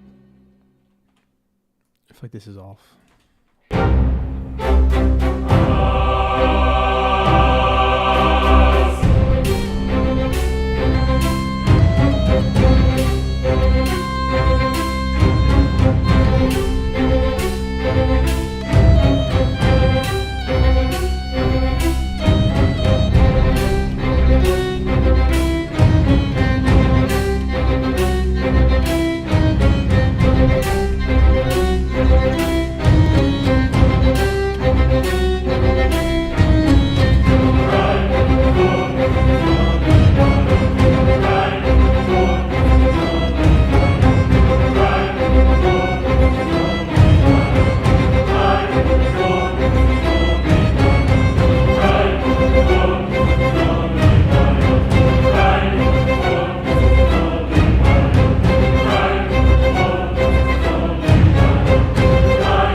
Fantastic. So let's wrap this party up.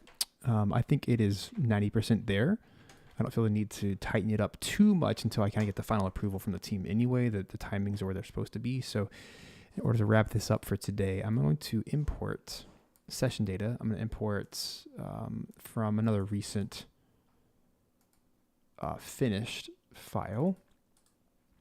Let's grab from here. I'm going to just import the master channel. And it already has an ozone mastering plugin on it that I'm using the same setup for every track in the soundtrack. So I'm just going to import that really quick, slap that on here. That way you guys can hear it in all of its glory. Make sure this is all on and good to go. And honestly, I'm just going to like export it from here and we're all going to listen to it together. That way the team can give their feedback on what needs changes and whatever. But that one plugin does so much. This right here, just to show you really quick.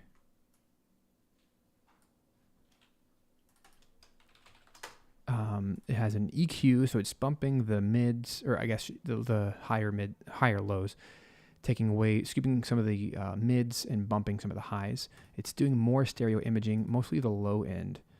It's taking the low end and spreading it out, the mids spreading over half of that, and then the highs spreading those out. So what it's doing is it's kind of spreading out the mix to be even more large, like larger and fatter. And then down here, I like to use just another ceiling, negative 0.1 dB, just like the limiter.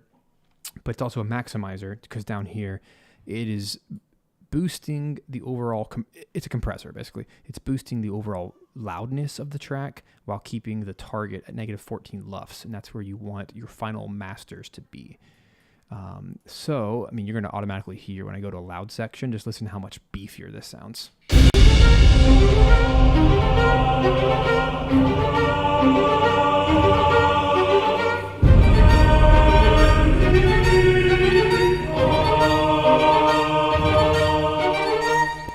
Yeah, I mean, it's super powerful now. So now as a kind of preventative measure, I am going to select the all button down here, and I'm going to take the volume of every single track down about 3 dB, just so nothing gets like blown out of proportion. And then when I turn it off, I'm going to go back to my back to my master and make sure everything's back to 0. So all that did is it just turned down the volume of everything so that there's no explosions. So let me go back to a similarly loud section. It keeps the compressor from having to work too hard. So here's like another loud section.